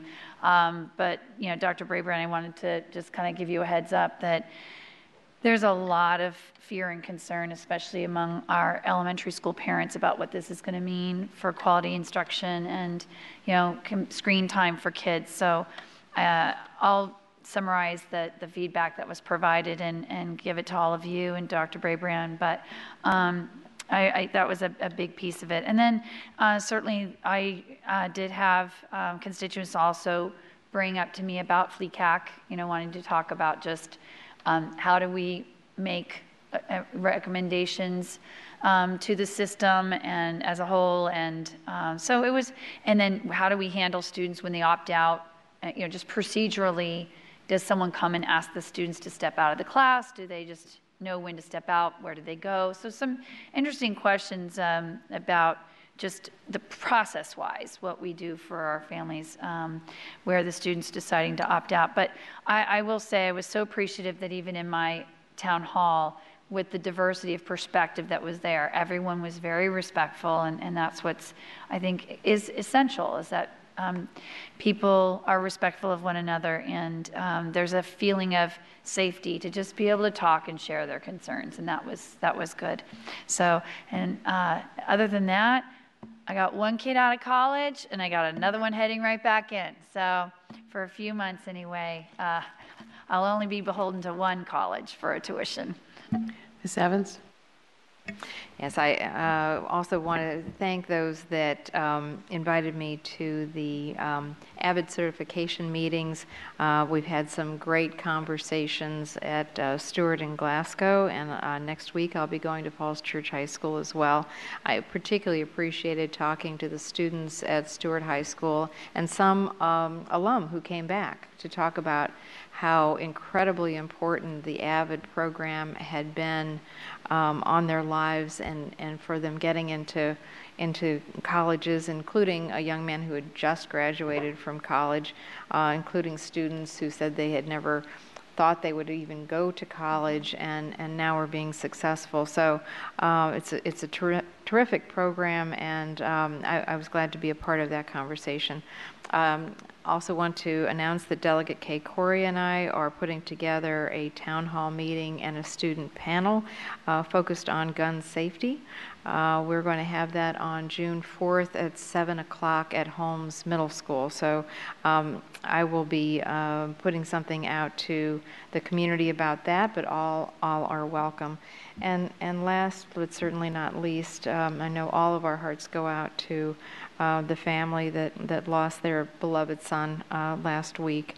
And I know the Franconia community and the Annandale High School community are rallying to support the family with love and support. And I did want to mention, as I was leaving the service today, I was approached by a young man from Annandale High School who said that he'd put together, students at Annandale had put together some buttons as memorials to the young man, and he wanted them to be passed on to other students who might find some comfort in that.